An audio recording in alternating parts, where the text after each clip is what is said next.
with my broadcast partner, Gavin Atkinson, Alexander Timula, back here at Knight Stadium. All right, Gavin, time for the Heinemann Associates keys to the game. What do both teams need to do to get out of here with the win this afternoon and advance to the semifinals? So I'll start with Fremont. Fremont's keys to the game to upsetting Lone Peak today is going to start with slowing down defensive end Junior Tahi.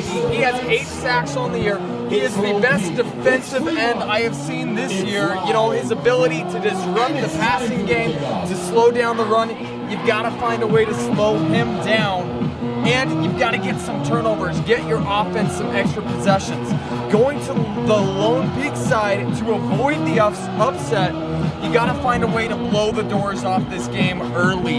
Get some offensive momentum going. They struggled last week. They shut out Harriman, but two of their touchdowns, they won 24-0, came on big shot plays from their halfback. Big an 80-yard run and a 60-yard run. You got to find a way to get the offense going today. Brecken Carr kicks off, and off we go into the unknown. That is the UHSAA quarterfinals. The kickoff goes into the end zone for a touchback. And here come the Fremont Silverwolves, led, of course, by quarterback Nate Tuatungaloa, the transfer from Ben Lomond, who was the 3A, was one of the contenders last year for Rewind 3A MVP, and certainly has been one of the premier quarterbacks in Region 1 this season.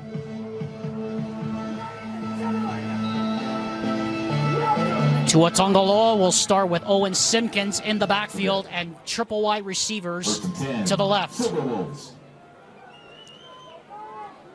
They show a 5-man front, does Lone Peak. And immediately we have an offside. And it looks like it's going to be called against Andy Stice, the defensive tackle. Defense number 69, 5-yard penalty, still first down. Dave Steierman, our referee, wearing the microphone today.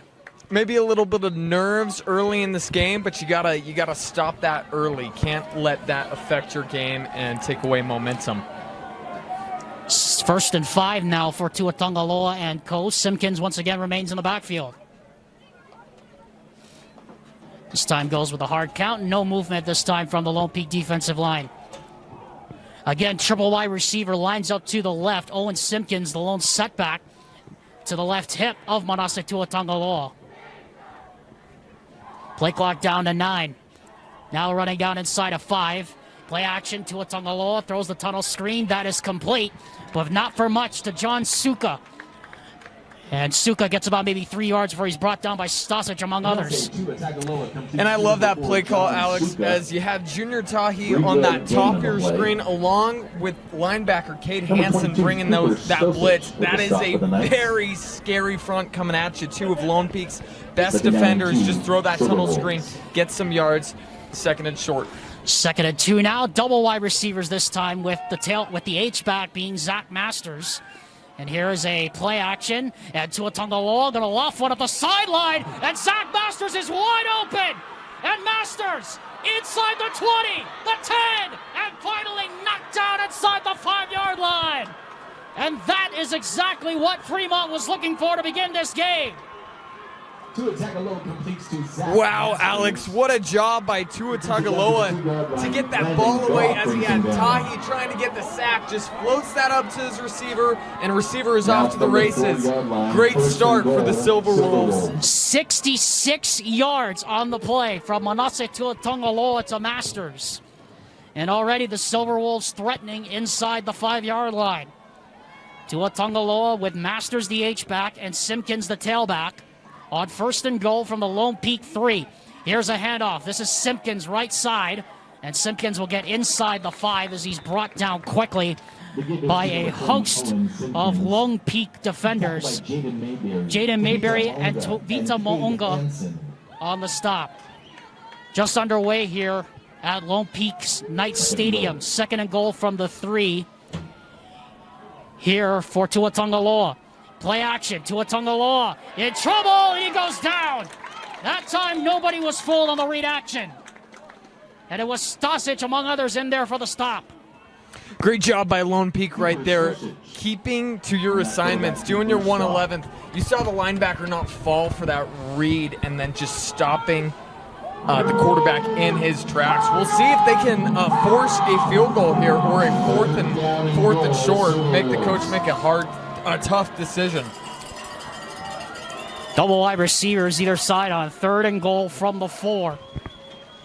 Tua Tagovailoa to throw. Throws the slant pattern. Caught. Touchdown. To Salesi Moa from one star player to another. And just like that, it is 6-0 Fremont, the underdogs, showing a statement of intent here early on. Great job, Alex, by Tua Tagovailoa. Once again, you see Junior Tahi coming unblocked right at the quarterback. He throws right into that blitz, into that pressure, and has his receiver on the slant. A bit of a swinging gate formation here by the Silverwolves. Never understood why they do that, but what do I know? Braylor Hogan now would attempt that's Jordan Larkin for the extra point. Out of the hold of Caden Pearson. Good snap, good hold. The extra point is up, and it is good. 7-0. The Fremont Silverwolves mean business, and they're off to a good start here. 7-0. They lead over Lone Peak. The Salt Lake Running Company thanked them for their sponsorship of Lone Peak football all season long. Also presented today by Burt Brothers, where auto care is done better. 9:42 to go here in the first quarter. Fremont goes 80 yards in 5 plays, just over 2.5 minutes. And Salesi Moa from Manasseh Tua Tagovailoa. Try to say that 5 times fast. Into the end zone. The big play, Zach Masters, a 66-yard completion from Manasseh Tua Tagovailoa, as this is a squib kick on the ground and picked up on the run here by Mayberry. And Jaden Mayberry gets to the right side, and he's got a lane. Jaden Mayberry, goodbye. No flags down. Touchdown, Lone Peak.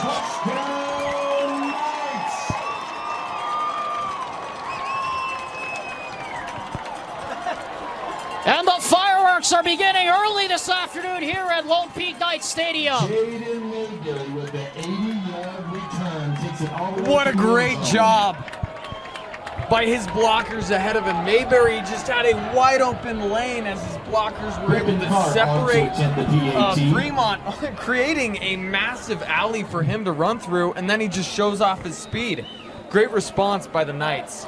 Jaden Mayberry with an 80-yard kickoff return for a touchdown. Brecken Carr for the extra point.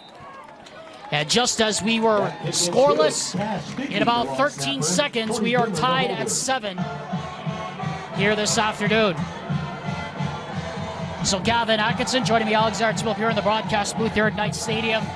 And Gavin, I agree with you. That was a needed response. And how about the star players already getting involved from both sides here this afternoon? And that's who you got to lean on during this long march to Rice-Eccles Stadium and hopefully your championship. But I mean, what a response. As you said, by the special teams, Kempa Niumatolu has not seen the field and they already have 7 points. The special teams coordinator has to be happy with that, and now Fremont's looking for another response. Brecken Carr will kick off once again for the Knights. So we are tied at 7, and Kempa Niumatolu hasn't even touched the field yet, as Gavin said.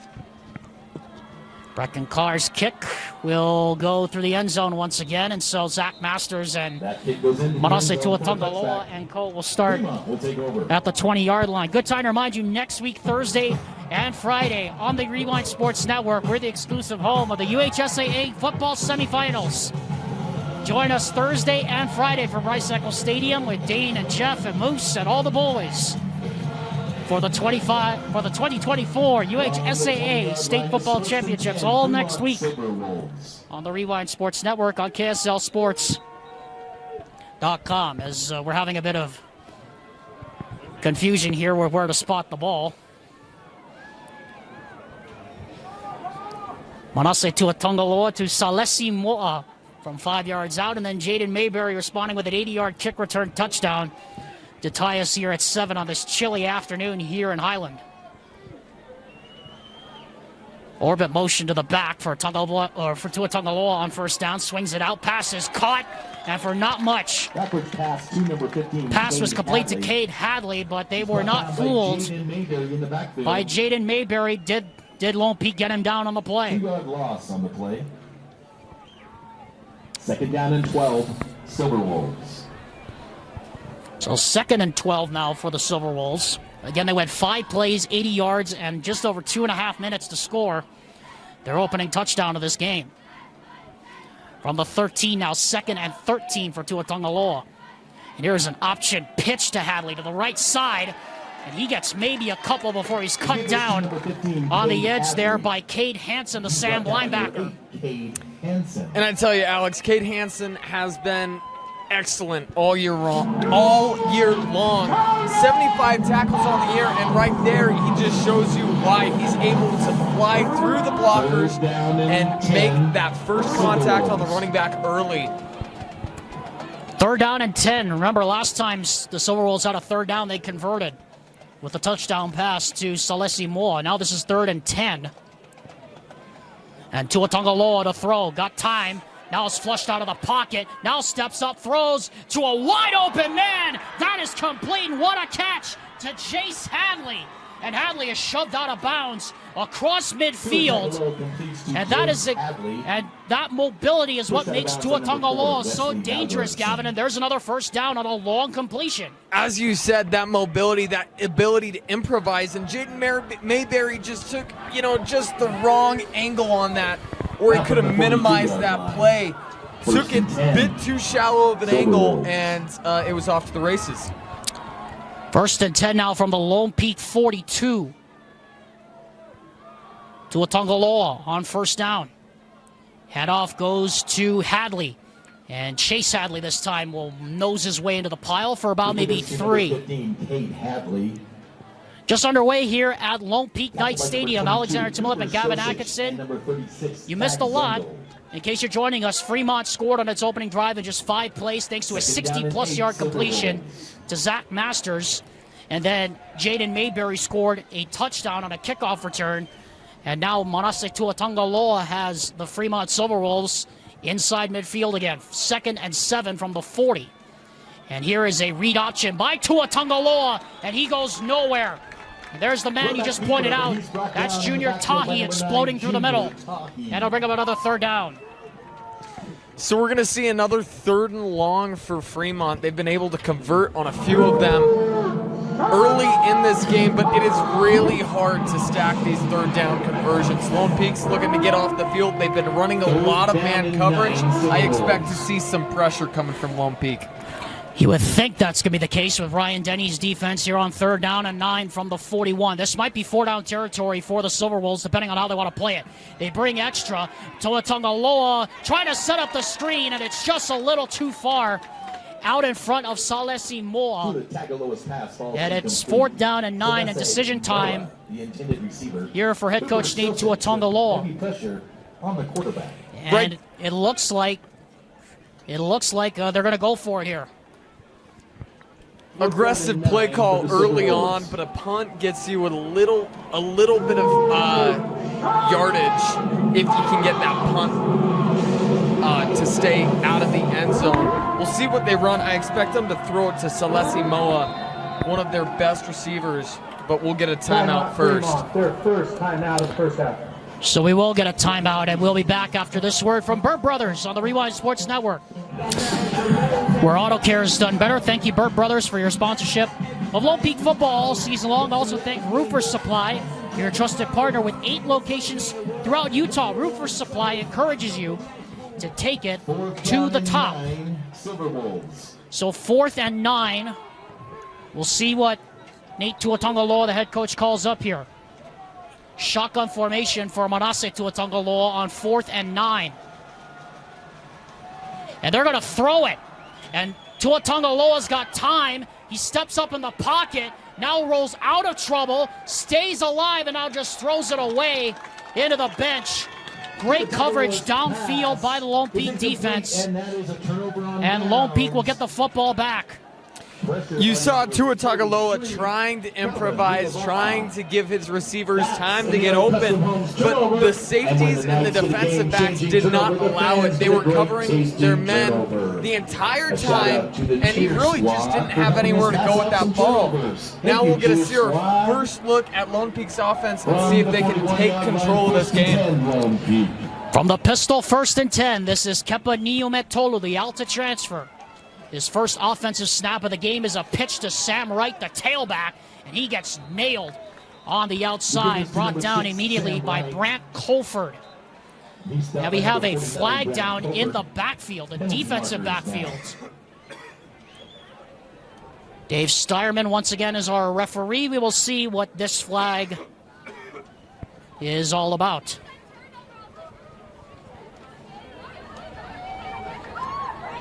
Holding. Offense number 11. It's a 10-yard penalty from the end of the run. Repeat first down.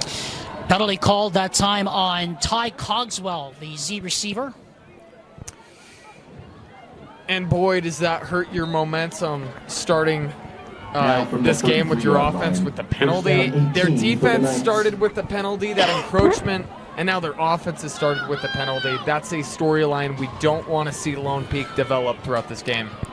From the shotgun now for Kepa Niumetolu. Tie game almost halfway through this first quarter. Brings Cogswell in motion. Niumetolu to throw. Got time. Now throws it deep into double coverage. And it's incomplete. Pretty well covered was Luke Christensen. Well covered by Salesi Moa and Orion Patton. And it'll bring up 2nd and long. Number 22, Orion Patton. Yeah, nothing there. Great coverage by the defensive backs. He might have had a little route opening up in the middle of the field. He wanted to take that shot play, maybe get some things open this game up early. We'll see what they do now. Maybe try some running, get something going. 2nd down and long now from the 33-yard line. Wright remains the tailback. And it's a handoff to Wright, trying to cut it back to the inside, and he goes absolutely nowhere. Gets maybe a few. Crew Hassel in on the stop. Of course, Fremont's defensive coordinator, Ben Moa. Want to talk about him for a second. This is a defense that gave up 33 points a game last year, was almost dead last in 6A in points per game defensively. This year, they've given up the 6th fewest in 6A, which is right up there with Lone Peak. So Ben Moa and Nate Tuatongaloa have constructed quite the turnaround both sides of the ball. 3rd down and long now for Niumetolu. He's going to throw on 3rd down. Pressure coming. Throws over the middle, and that's complete. Down the seam. That's Ike Staley. And he is into the end zone. Touchdown.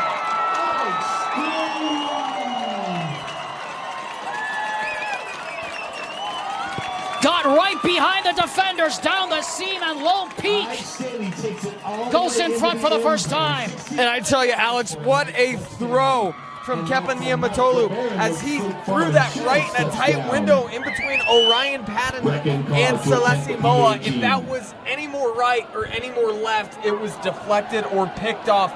Put it right where it needed to be. And then his tight end showed off his speed, Ike Staley. And the extra point is bobbled. Bad snap. And is no good.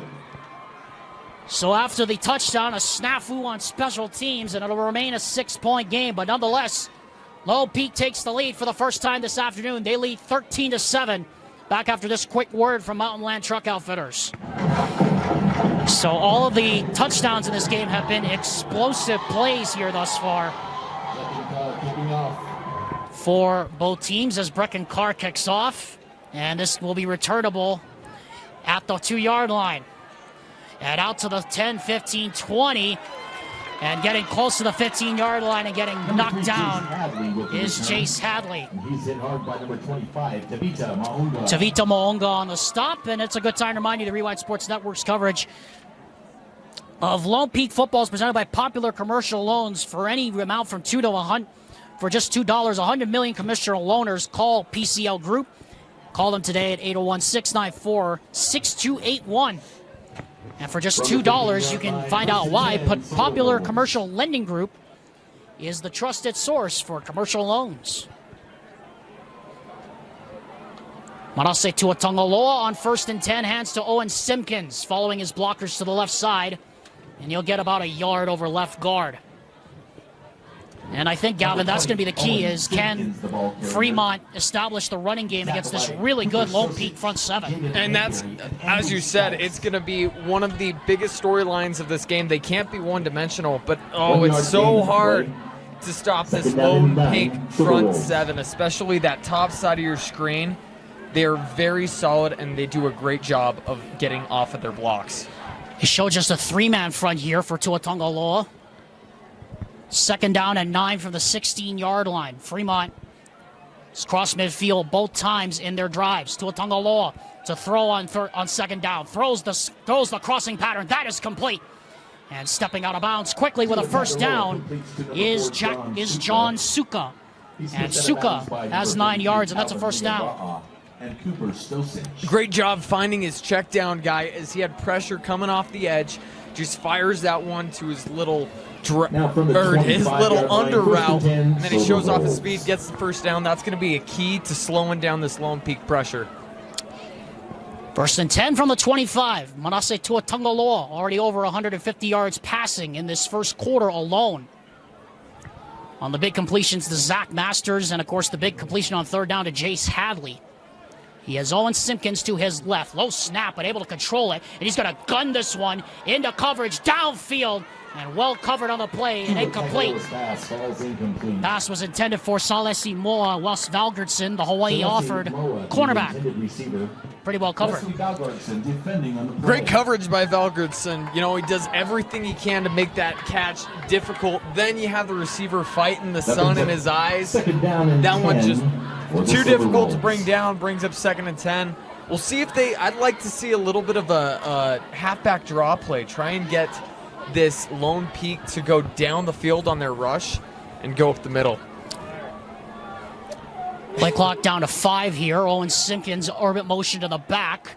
And Tongaloa in trouble, hops out of trouble, now fires up the sideline. This intended for Simpkins, and it was off his hands, incomplete. Well covered again by Cade Hansen up the sideline. Now to bring up another 3rd and long here. And I tell you, Alex, that was great coverage, but man, that throw off of his back foot, he threw up a playable ball. I'm not sure it was catchable due to how great the coverage was, but throwing off your back foot, really impressive throw. So 3rd down already. This is already the 4th 3rd down for Fremont. They're 2 of 3 on their previous 3 tries. Tuatongaloa to throw. Tuatongaloa gets out of the pocket. Tuatongaloa puts his head down, and then he takes a hit by Junior Tahi. And boy, did he dig a hit from Tahi that time.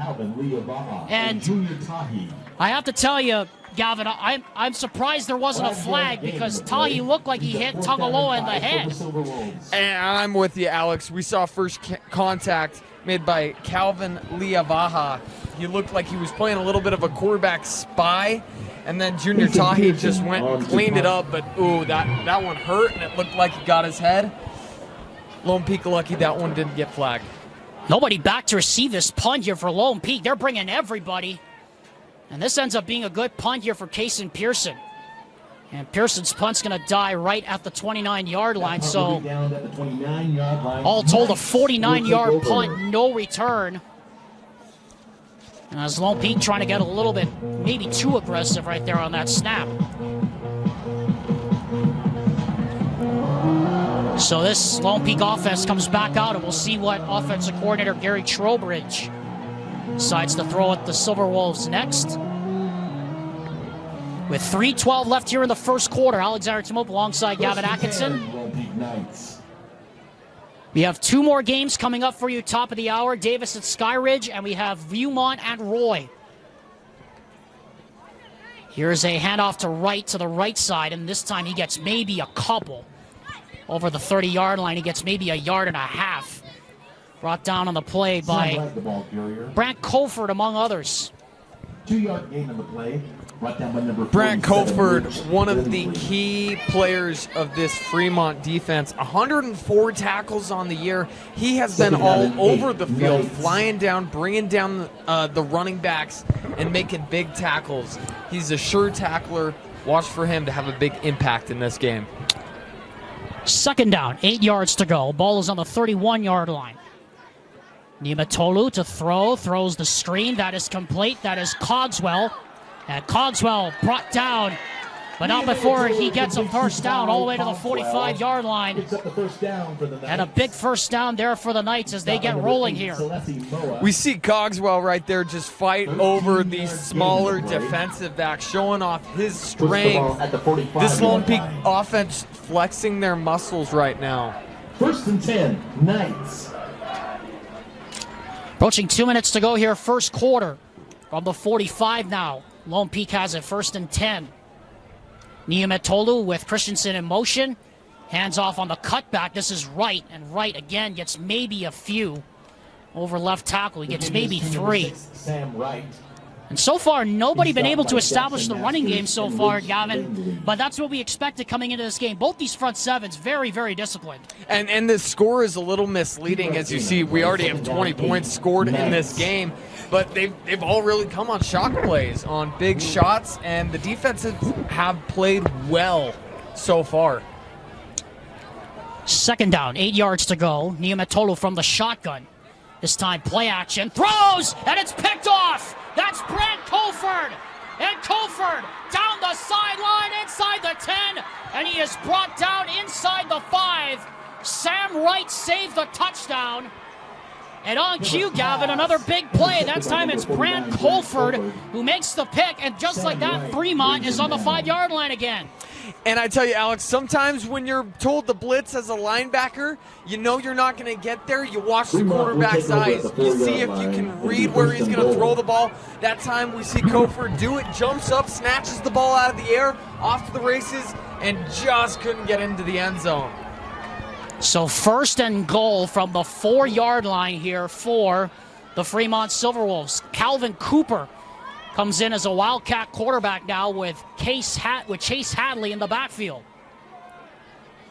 And Hadley gets the handoff to the right side, and he'll get maybe a yard, if anything. So, interesting call here by head coach Nate Tuatongaloa to bring in the Wildcat quarterback Calvin Cooper here for a little bit. See how that plans out. Under a minute to go here in the first quarter. Fremont trying to answer and put some points on the board before the end of the quarter.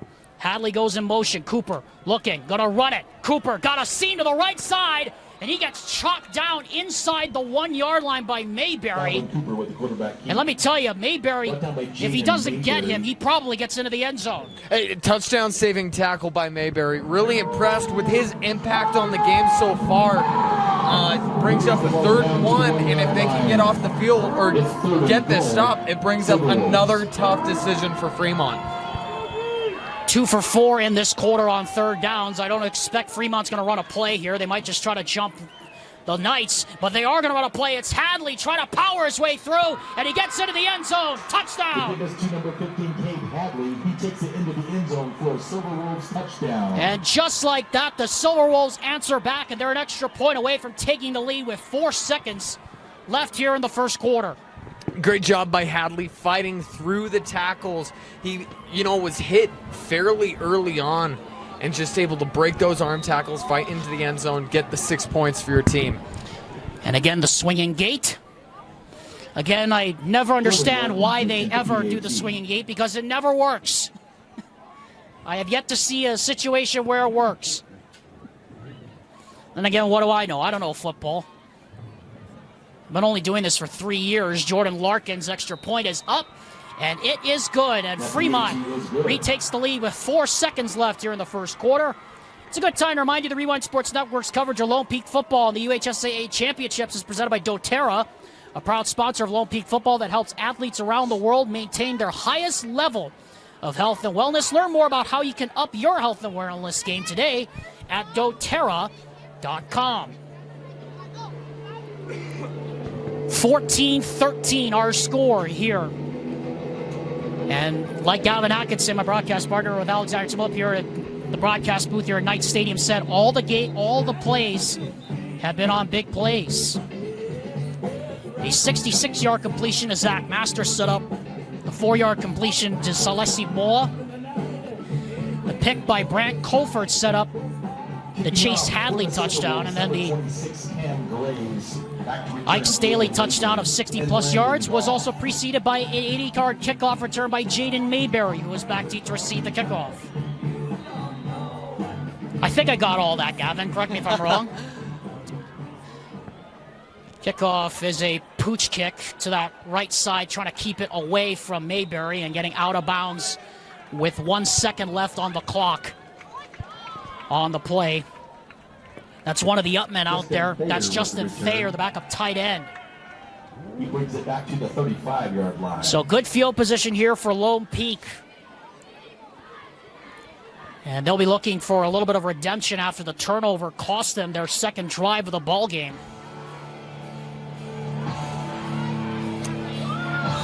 And once again, if you're Lone Peak, we're going to see Kepa Niamatolu. That's his 5th pick of the year, and it was a costly one. You got to have a short-term memory. You just got to run the offense. There's a ton of game left to play. 14-13 Fremont. Last play of the first quarter here with 2 seconds left. Niamatolu looking, swings it out in the flat. That's Sean Tahi, and he is going to go absolutely nowhere. First contact made by Fremont's Riker Shepard, and that will take us to the end of the first quarter. Gavin, are you having fun yet? Oh, I'm having so much fun. This game's so good, it helps me forget about the cold. Yeah, that's true. We'll talk about how cold it is up here when we get back. 14-13, the Fremont Silverwolves lead. We'll be back after this word from Skin Science Institute. At Skin Science Institute, we offer top-tier educational experience in aesthetics, including the finest facility, the most comprehensive curriculum, and a team of highly experienced professionals. We take pride in our fun and exciting culture to give our students a positive learning environment while training on the best machinery the industry has to offer. We ensure our graduates not only receive the best education, but also step into their careers with confidence thanks to our robust job placement support. Start your journey as an esthetician today. Our monthly start dates and financial aid opportunities make it easy to jump in. Visit our website at www.skinscienceinstitute.com to schedule a tour and enroll now. Second down 9, Knights. Thank you to Skin Science Institute for their sponsorship of Lone Peak football all season long. Second and 9 now from the 36-yard line here at the start of the second quarter. Alexander Timope alongside Gavin Atkinson, watching Kepa Niamatolu looking into the flat and throws, and that pass was nearly picked. Orion Patton saw that screen pass coming on the RPO all the way, and that might have gone for 6. Ooh, and man, Niamatolu is really lucky that one wasn't picked off, as it hit Orion Patton right in the chest. He was kind of getting blocked while he was going for the ball, so that kind of dislodged it. But he just missed him. He did not see Patton, and 3rd and long. Take a deep breath. 3rd and long for Kepa Niamatolu. This is the second third down they faced. And they're going to play action. Free Brutts are coming. Niamatolu hit as he throws, and it is incomplete. Trying to look up the seam for Jayshawn Mayberry, and it is 4th down, and we'll see a punt here from Lone Peak. And right there you see one Brant Colford coming down unblocked, and he just had to force that ball somewhere. Lucky that one didn't get picked off, as his receiver down the field wasn't ready for it. Fremont, their defense is really showing their strengths, flexing their muscles right now. Jace Hadley will receive the punt from Landon Goff. And Goff, not one of his better ones. Everybody better get out of the way. And it is covered up at midfield. And so, on that one, just a 9-yard punt for Landon Goff. And now, here comes Manasseh Tuatungaloa and this offense again. And right there, Alex, you see one of the guys trying to block the punt, that pressure. He gets up to that final wall, tries to jump over it, gets a hand over the shoulder, And the punter thinks he's closer than he is, just shakes that one right up into the air. Calvin Cooper actually going to stay in here at quarterback, so interesting call here. Double wide receivers line up in a stack to either side, and Cooper gets out of the pocket, and he's got Jets on him, and he gets collared as he gets to about the 45-yard line by Cade Hansen. He's brought down by Cade Hansen. And that's going to be a problem for this Lone Peak defense if they can't start containing these running quarterbacks. Silverwolves. Quarterback showing his speed right there. Cade Hansen able to make the open field tackle. If he didn't, he probably would have 15 more yards on that carry. No idea if Tua Tagovailoa is injured or his dad, the head coach, is just keeping him on the sideline for right now, resting him. See what happens. Calvin Cooper to throw. Throws it up there into coverage. A lot of contact, and here comes a flag. And Wesley Falgertson had a pretty good hold. Had a pretty good hold of Slade Parker's jersey down there left sideline, and that time they're going to get him.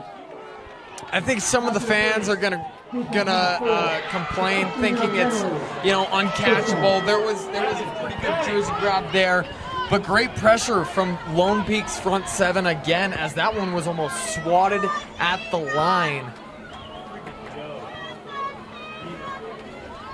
So from the 29-yard line now, 1st and 10. The ball is placed on the 29-yard line. It'll be 1st and 10 Silverwolves. Triple wide receiver lines up in a stack to the right for Calvin Cooper. Again, he's in at quarterback. No word on. We have no idea. We can't speculate if Tua Tagovailoa is injured or if head coach Nate Tua Tagovailoa just wants to change it up for right now. We have movement. Penalty.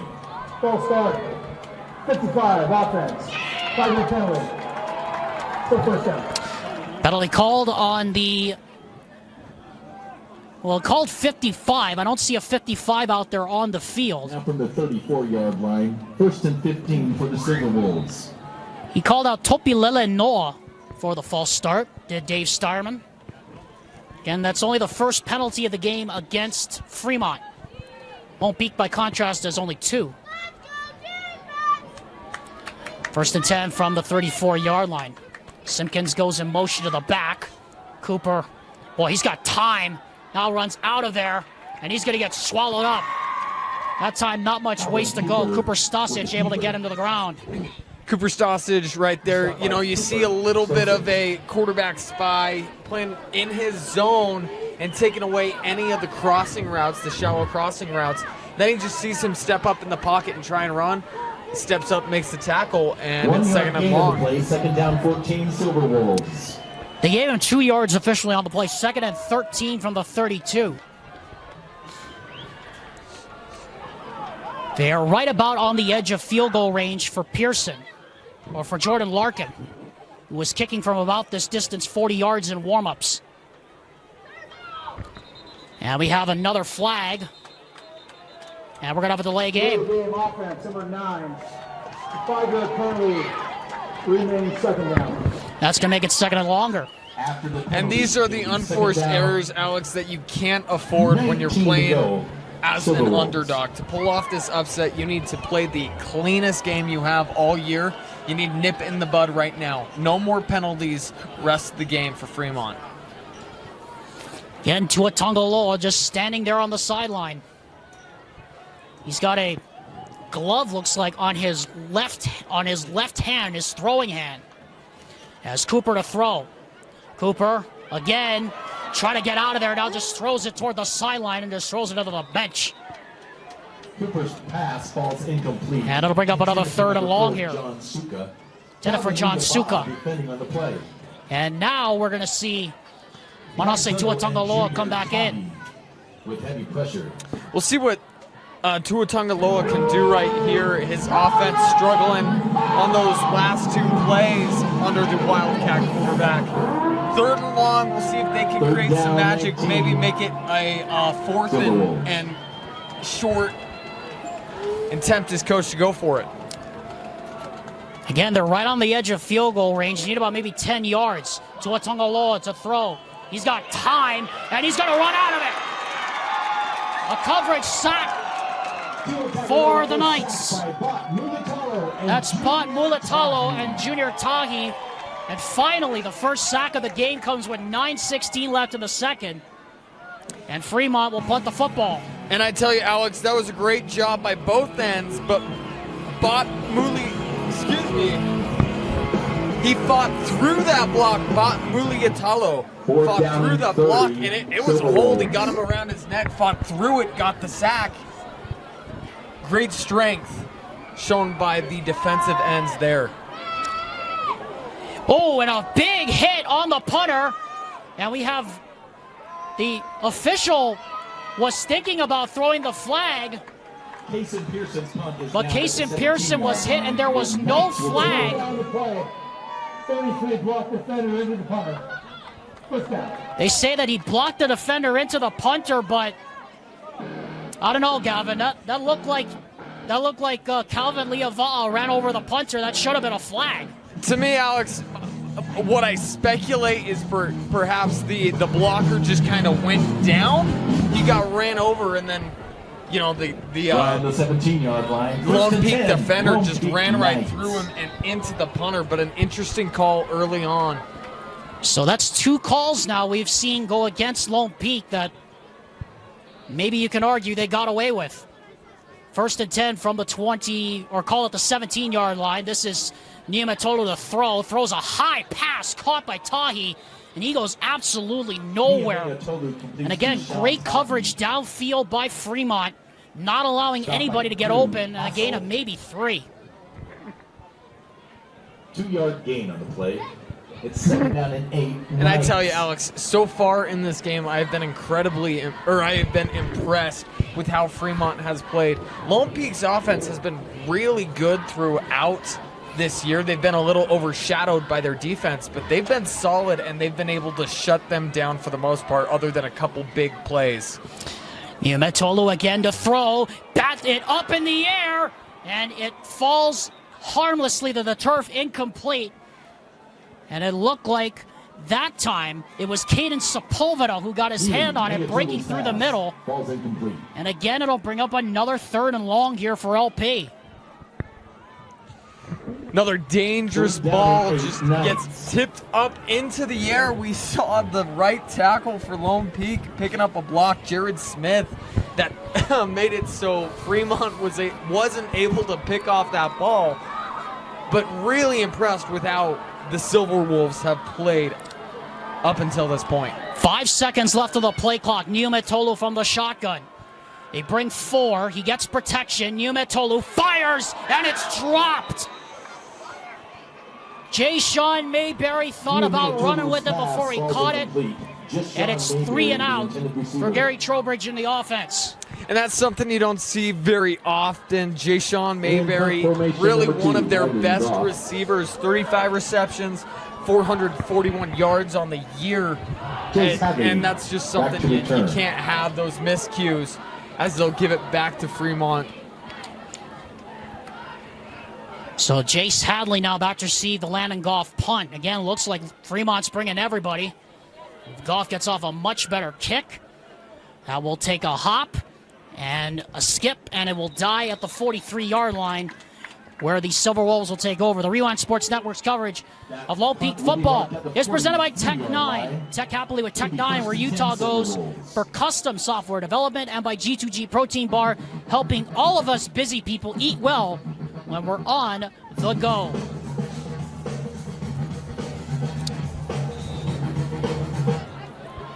So Manasseh Tuatungaloa back to work on 1st and 10 from the 43-yard line, with Fremont leading 14-13. Almost halfway through the second quarter. Tuatungaloa, just 3 men on the rush. He's going to throw downfield into coverage, and it's incomplete, looking for Salesi Mo'a. And Tonavasa and Valgertson back there in coverage. Great coverage downfield and great pressure once again by Lone Peak. They only bring 4, but the 2 inside rushers switched positions, causing some confusion on the line. An unblocked rusher came and caused him to overthrow that ball. Now a quick snap here. Tuatungaloa going to throw to the sideline, and it's incomplete, intended for John Suka. And that was something new there from head coach Nate Tuatongaloa, going quick right there to try and throw off his defense. We'll see it again here as it is 3rd and 10. Fremont, after converting 2 of their first 3, has missed their last 4. Lone Peak has missed, by contrast, its last 3 third downs. And they trail by a digit here with 7:28 to go here in the first half.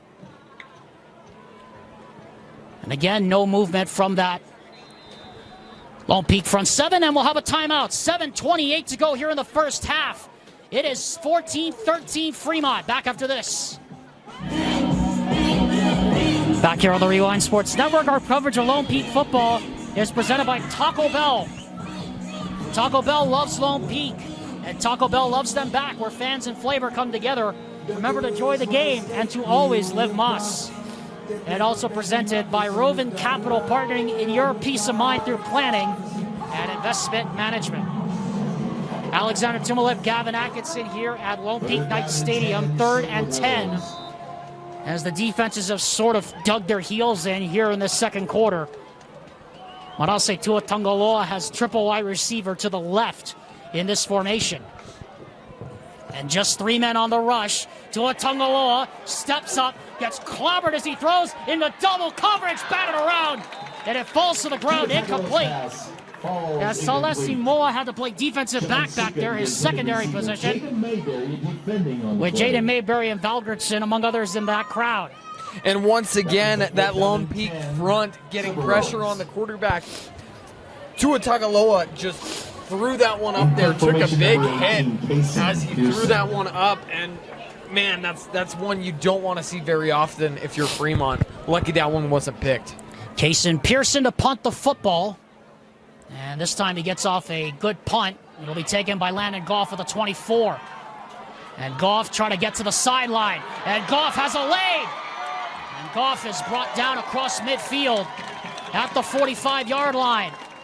Landon Goff with that return. So maybe that'll do something for this Lone Peak offense, which has done very little to help their defense here so far. They've struggled to gain some traction, Gavin. And this is a big drive here for Lone Peak with 7 minutes left in the second quarter. They've got to swing the momentum back in their favor. Lone Peak Knights. And you're exactly right, Alex. This is the time. You've got great field position. You got to capitalize off of it. Triple wide receiver lines up to the left. Sam Wright, the tailback, in the pistol behind Kepa Niumetolu. Niumetolu hands off to Wright, trying to cut it out to the left side, and Kofer is able to wrap him around the ankles, but Wright is able to squirm forward for about maybe 3 yards. He's brought down by number 49, Brad Kofer. 3-yard gain on the play. Second down, 7. Knights. Approaching the halfway point of the second quarter, Alexander Timolip and Gavin Atkinson from Knight Stadium here in Alpine.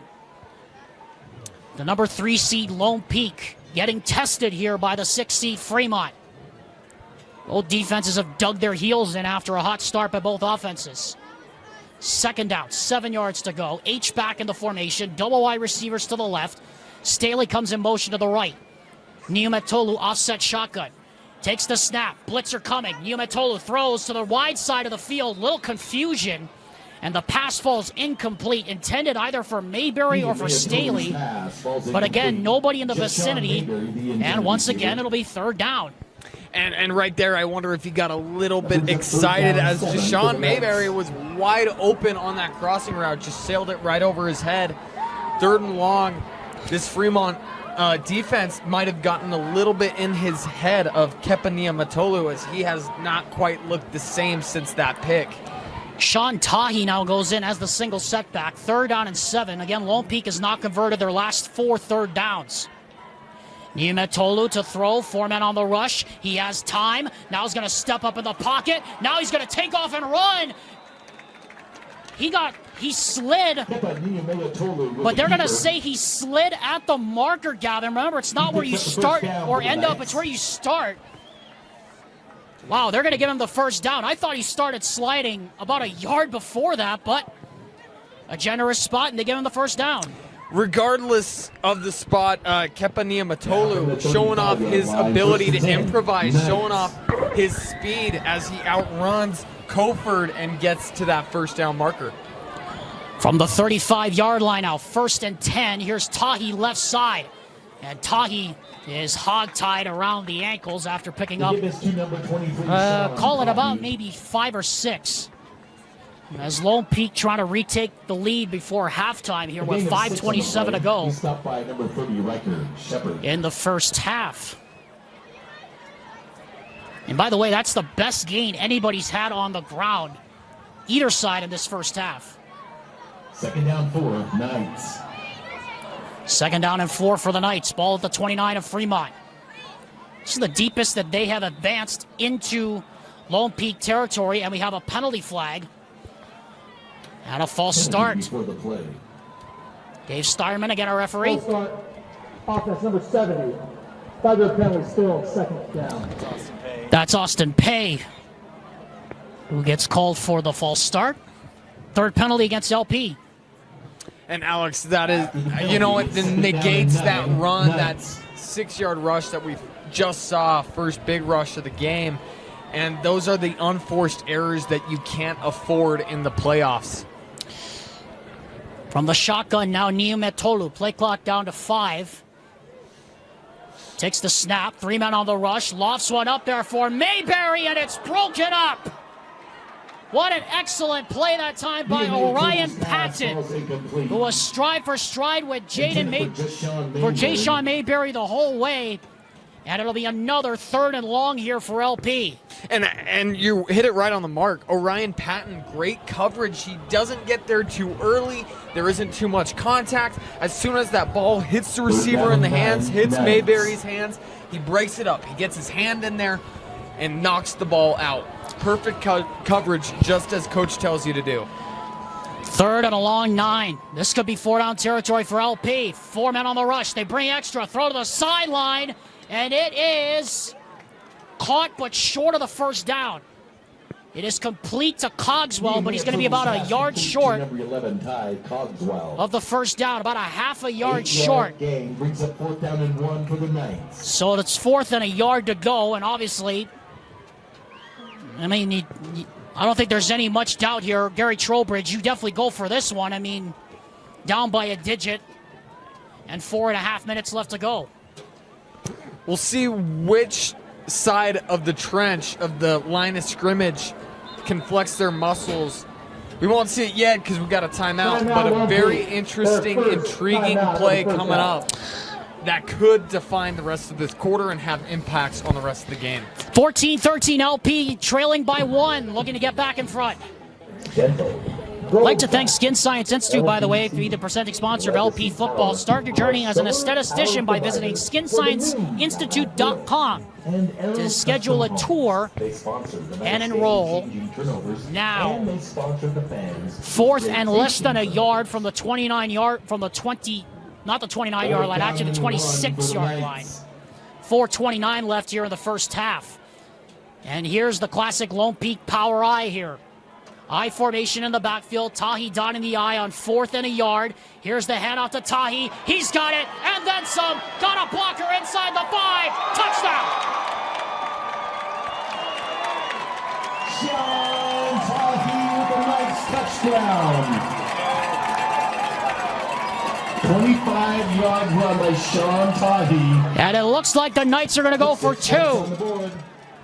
And Alex, I gotta give some love to the left side of that offensive line. Austin Pay at left tackle and Toby Mueller, the left guard. But I also have to give some kudos to Ty Cogswell blocking down the field. And they did, all 3 of them, an excellent job of opening up a lane for their halfback to run right through.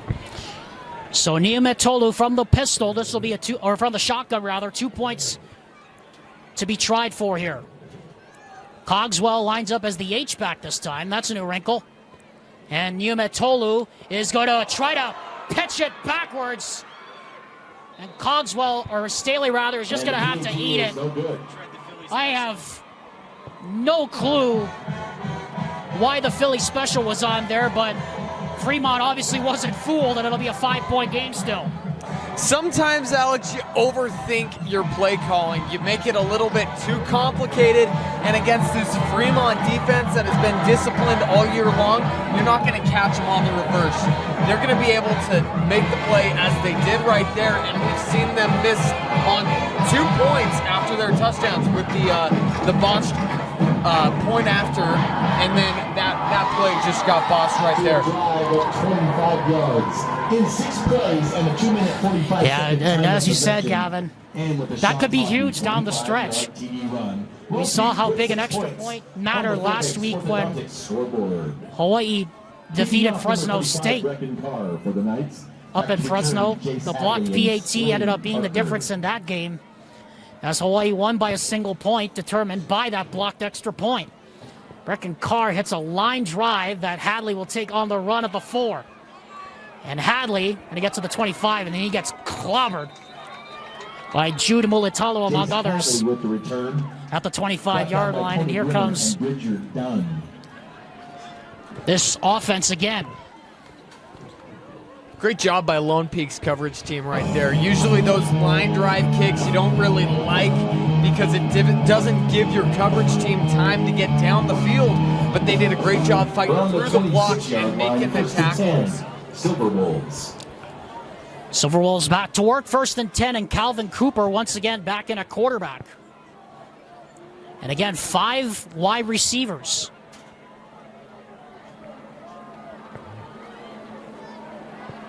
Simpkins comes in motion to the back, and they give it to him on the reverse to that side, and Simpkins has a lane, and Simpkins up the right side. He gets maybe 9 yards, so a little eye candy right there, a little Eric Bieniemy-esque run right there, and it picks up 9 yards. A very interesting play design right there, as it was very slow developing. You know, you see him come motion from that top side of your screen, and then they run that counter and run it right back to where he came from, that motion. Gets that first down, that 9-yard rush. Now it's a throw, Cooper. He throws. That is caught. That's a first down. Brought down quickly by Mayberry, but that's enough for a first down. And now, slow getting up is the receiver, Zach Masters. And oh boy, that's number 6, Zach Masters. Zach Masters, who had the 60-yard completion earlier in this game. That's not a name you want to see. That's down on the field. Hopefully, he's okay. We'll stop for a quick moment here and let you know that the Rewind Sports Network on KSLSports.com is your exclusive home of the football semifinals and state championship games. Join us next week, Thursday and Friday, for a semifinal triple-header from Rice-Eccles Stadium. Dane Stewart, Jeff Hansen, and Moose Bingham have the call for you starting bright and early at 11 a.m. Pre-game coverage starts at 10 Number 6, Zach Masters, on the Rewind Sports Network on KSL Sports. on his feet. .com. Actually, they did not give him the first down. They're going to mark him short. And I tell you, Alex, Jaden Mayberry right there, looking like a heat-seeking missile, finding the ball, making the open field tackle, and forcing this 3rd and short. Big tackle from Mayberry right there. Not the first time, I think, in this game we've seen a couple questionable spots on both sides. 3rd down and less than a yard. Simpkins, the tailback. They give it to him right side, and with an extra shove and a push, he looks like he's got it.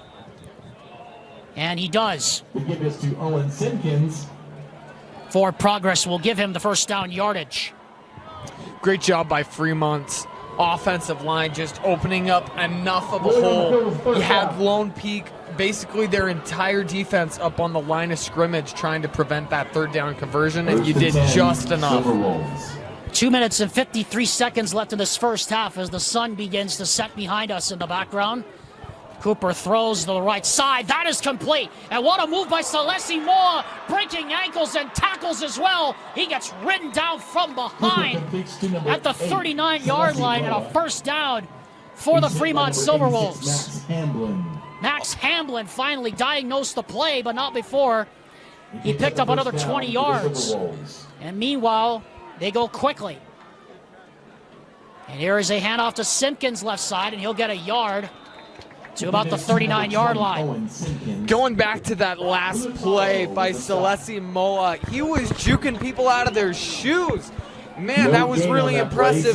He makes the catch, then he figures out where he needs to go, makes some men miss, and gets those yards after catch that are so valuable. Second down and long. Cooper, time, throws deep for Moa, and well covered down the field that time by Valgertson, incomplete. And it'll bring up another third down here for the Fremont Silverwolves. Under 2 minutes to go here in the first half. 19-14, Lone Peak. Lone Peak with the only points here in this quarter. A 25-yard touchdown run by Sean Toppy. And now it's third down and 10 here for Fremont. They have not converted a third down in their last 5 tries. Lone Peak has not converted a third down in their last 5 as well. Just 4 men on the rush. Cooper throws, and not a very good throw right there. Pass was caught to Jace Hadley, and it's fourth down. And it looks like Nate Tuatungaloa is going to try to go for it again. Fourth down and 11. This is an interesting call right here, given the fact that that pass was not well placed by Cooper. So 4th and 11 now from the 40. Need to get to the 29 for a first down. Approaching a minute to go here in the first half. Remember, Lone Peak has 2 timeouts left. See if they go for it, and they won't, as Fremont will call a timeout. That is their third and final timeout. So they have no timeouts left. Lone Peak will still have 2. And honestly, Gavin, with a minute 13 left on the game clock here, no timeouts left, you're in this part of the field, I feel like you just got to punt the football and just take your losses here. And I think the fact that he's willing to play so aggressive, the head coach, speaks volumes about his confidence in his defense. They have played excellent all game long, and he thinks they give him the choice, the ability to go for this fourth and 11 and stop Lone Peak if they don't convert from going 60 yards down the field to get a touchdown or 40 for a field goal. Well, Brecken Carr's field goal range is just about 45, 47 yards, and so Lone Peak really only needs about 30 yards to get in field goal range. So 4th and long here for the Silverwolves. They're going to go for it again. Need to get to the 29-yard line. Cooper's going to throw. Just 3 on the rush, and Cooper's got time. Steps up in the pocket, throws down the field, and throws it incomplete. Intended for Celeste Moa. Well covered by Landon Goff, and that's a turnover on downs. And I tell you, Alex, one thing that I have seen Lone Peak adjust to, their defense is having a linebacker spy on that Wildcat quarterback almost every play. They're going to make sure that he can't hurt them with his legs. He's going to have to hurt them with his arm, and so far he has struggled to do that tonight. They've got 1 minute and 6 seconds to go 60 yards for the touchdown, a little over 30 yards, I believe, for the field goal. Remember, Lone Peak also gets the football to start the second half. And how big that would be if they're able to put at least 3 on the board before the break. 5 wide here for Niumetolu. He throws on first down. That's caught. And stepping out of bounds quickly is Cogswell after pick up a 5. To number 11, Ty Cogswell. As we hit 1 minute even to go here in the first half. Again, Brecken Carr's field goal range is about 45, 47 yards. And so about that distance, about 25 more yards to go for the Knights.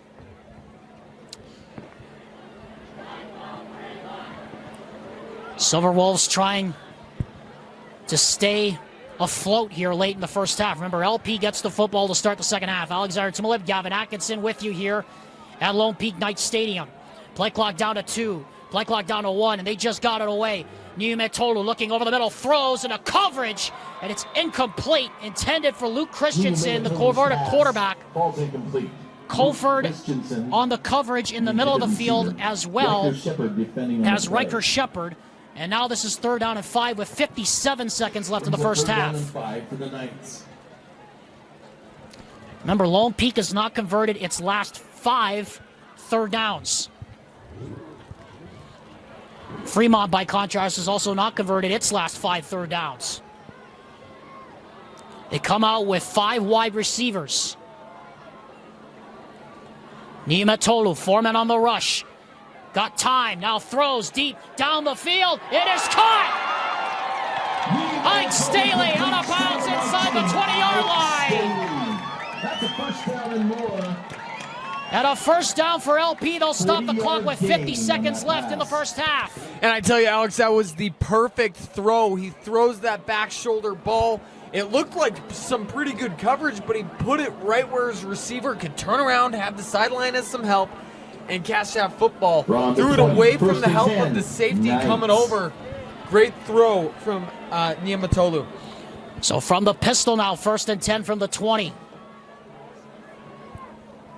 Play clock once again running inside of 5. Now down to 3.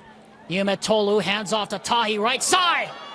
And Tahi spins out of a tackle. He's brought down inside the 10.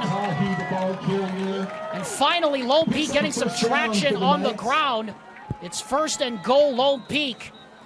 And a timeout is called by the Knights with 40 seconds left in the first half. And Timeout on the field.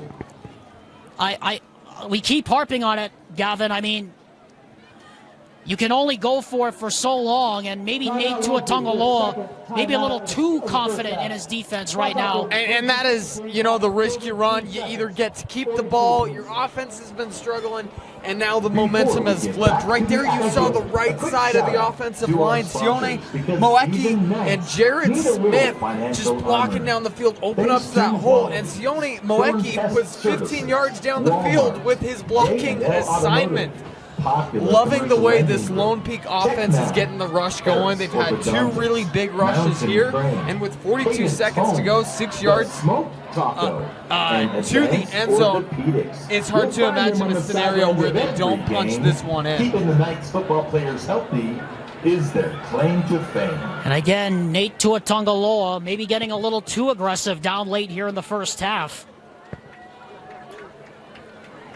From the 6-yard They've gone for it on 4th down 4 Knights. times, and they converted only once.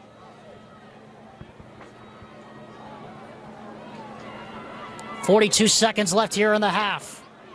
Niumetolu to throw, looking into the end zone, and a bit of contact. Here comes a flag. Niumetolu's pass falls incomplete. Penalty marker is down. We'll see who this is against. There was a traffic jam in the end zone. Holding defense number 8. Half of this is the goal. We'll replay first down. That's on Salesi Moore, the safety. And again, it does not result in an automatic first down like in the college game or in the NFL, so it'll be 1st and goal this time at the 3. Silverwolves desperate to get a stop right here. You think if they can't stop Lone Peak here, they're going to have a hard time coming back in this second half. Niumetolu, Tahi, touchdown! The game is to Sean Tahi. He picks up the touchdown for the Knights. Tahi's 2nd touchdown. With a little help from Mike LeBaron. And they are going to go for it again. Touchdown. It looks like they're going to go for it 2 again here with 35 seconds left in the first half. And right there, you just see Tahi showing off his strength, running into the middle, the teeth of that Fremont defense, and just fighting over the line, getting that touchdown. We'll see if they can get this 2-point conversion, as they have struggled throughout the game with converting these point-after touchdowns. Missed both of them. Niumetolu going to throw it this time and sidearm it, and caught for the conversion. Kipper's pass complete to number 84, Cameron Way. Cameron Way That's a 2-point PAT. able to get the 2-point conversion, and we have a penalty flag after the conversion, and I think we're going to get an unsportsmanlike conduct against Lone Peak. After the play, unsportsmanlike conduct, number 84. Offense, that 15-yard penalty was first on the inside kickoff. And that's going to drive Brockback nuts. And those are the penalties you can't have. You got to play some sound football. But going back to that play design, I got to show some love to the offensive coordinator for that play design. They run that bootleg and they catch number 21 for Fremont, Nash Bailey, in no man's land. He either follows that tight end and continues that coverage, but if he does that, Niumatolu runs into the end zone. He makes the choice, he rushes the quarterback, Niumatolu throws it over his head and into the end zone. Great play design. And with the Tahi 3-yard touchdown run, Lone Peak puts So 8 the points on the advance. Lone Peak Knights will have the ball to start the second half, and they lead now by 2 scores, 27-14. Hadley and Celeste Moa. As the kickoff will be for the 25-yard line, so you think Jace Hadley or Celeste Moa is going to have a chance to return this.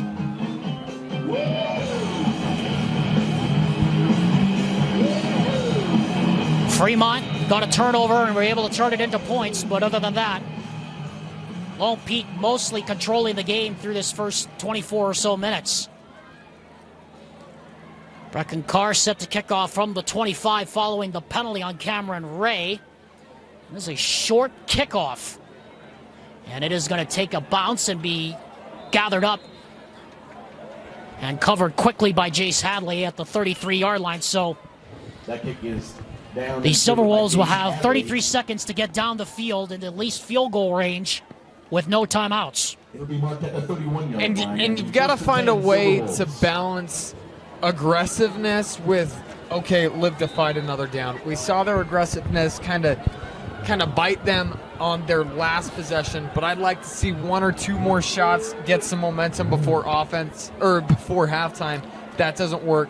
Let's get into the locker room. Slade Parker now goes in there at quarterback, and I assume it's just to run some clock.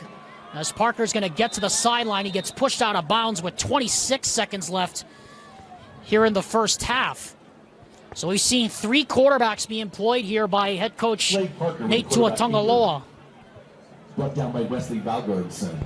Valgardson finally escorted him to the sideline. 2nd and 7 now. Second down and 7, Silverwolves.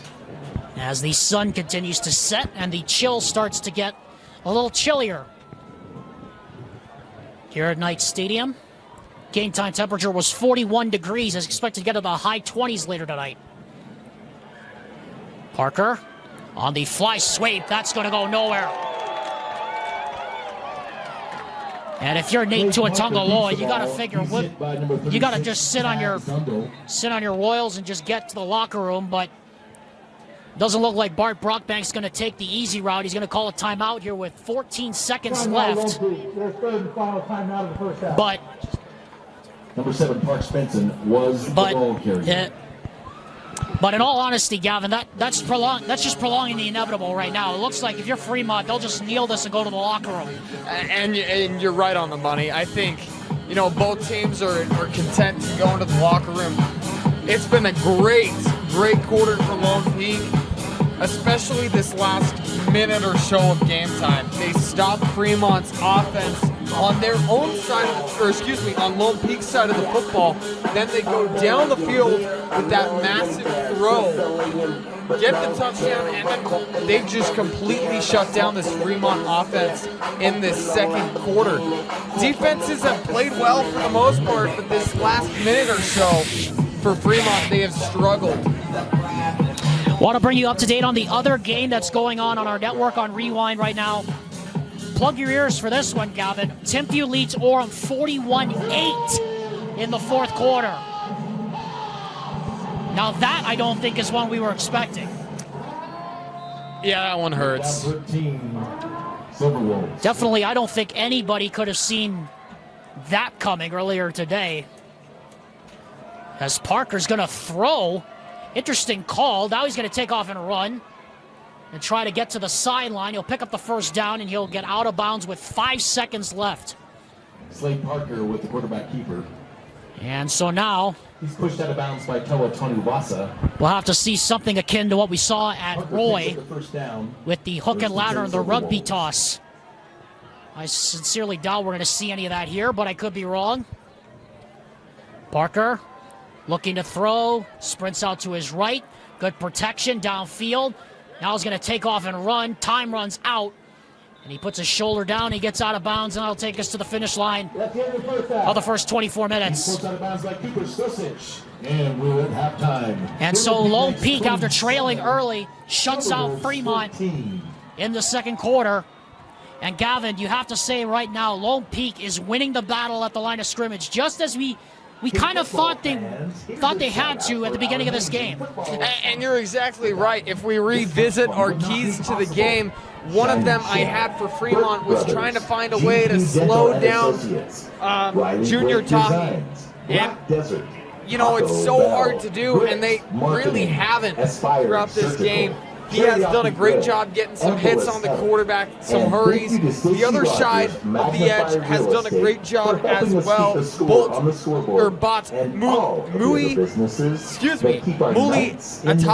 Atalo. Oh my gosh. I apologize, but really some great things Lone Peak has that they can talk about. You know, they just got to finish the job. Going into the second quarter, if you look at this from Fremont's side, you played a great first quarter and a great most of the second quarter. You got to find a way to finish the job, to finish the quarter. You know, there's some things that went wrong on the defense. You struggled to slow down the run that last minute and a half. You had a couple shot plays, but this is not doom and gloom. You talk about the things at halftime, you take a couple breathers, and you stop Lone Peak on their first possession of the second half. Get some of that momentum, that fuel. This game is by no means over. A 2-score game it is at halftime, Gavin. You're exactly right. Lone Peak is 9-0, undefeated at home in the 6A playoffs. They're 24 minutes away from going back to the semis for the first time since 2021. We'll be back after halftime. After this on the Rewind Sports Network with LP up 27-14. At Skin Science Institute, we offer top-tier educational experience in aesthetics, including the finest facility, the most comprehensive curriculum, and a team of highly experienced professionals. We take pride in our fun and exciting culture to give our students a positive learning environment while training on the best machinery the industry has to offer. We ensure our graduates not only receive the best education, but also step into their careers with confidence thanks to our robust job placement support. Start your journey as an esthetician today. Our monthly start dates and financial aid opportunities make it easy to jump in. Visit our website at www.skinscienceinstitute.com to schedule a tour and enroll now. Skin Science Institute. Visit skinscienceinstitute.com to start your journey to be an aesthetician today. Alexander Timolip alongside my broadcast partner Gavin Atkinson, ready to start the second half of Fremont against Lone Peak. Before we do so, we want to bring you up to date on some scores from around the state. The Corner Canyon Chargers, the number 1 seed, up 31-14 in the third over Weber. At halftime right now, actually in the third quarter, Lehigh leads American Fork 14-0. And Davis currently leading Skyridge 14-7 early in the second quarter. Timpview drubbing Orem right now 42-8 in the fourth quarter. Roy over Viewmont 21-7 right now after 1. Maple Mountain over Bountiful by 1, 7-6 after the end of 12 minutes. And over in the 3A semifinals, Morgan over Manti 42-28. Congratulations to the Trojans for advancing to the 3A championship.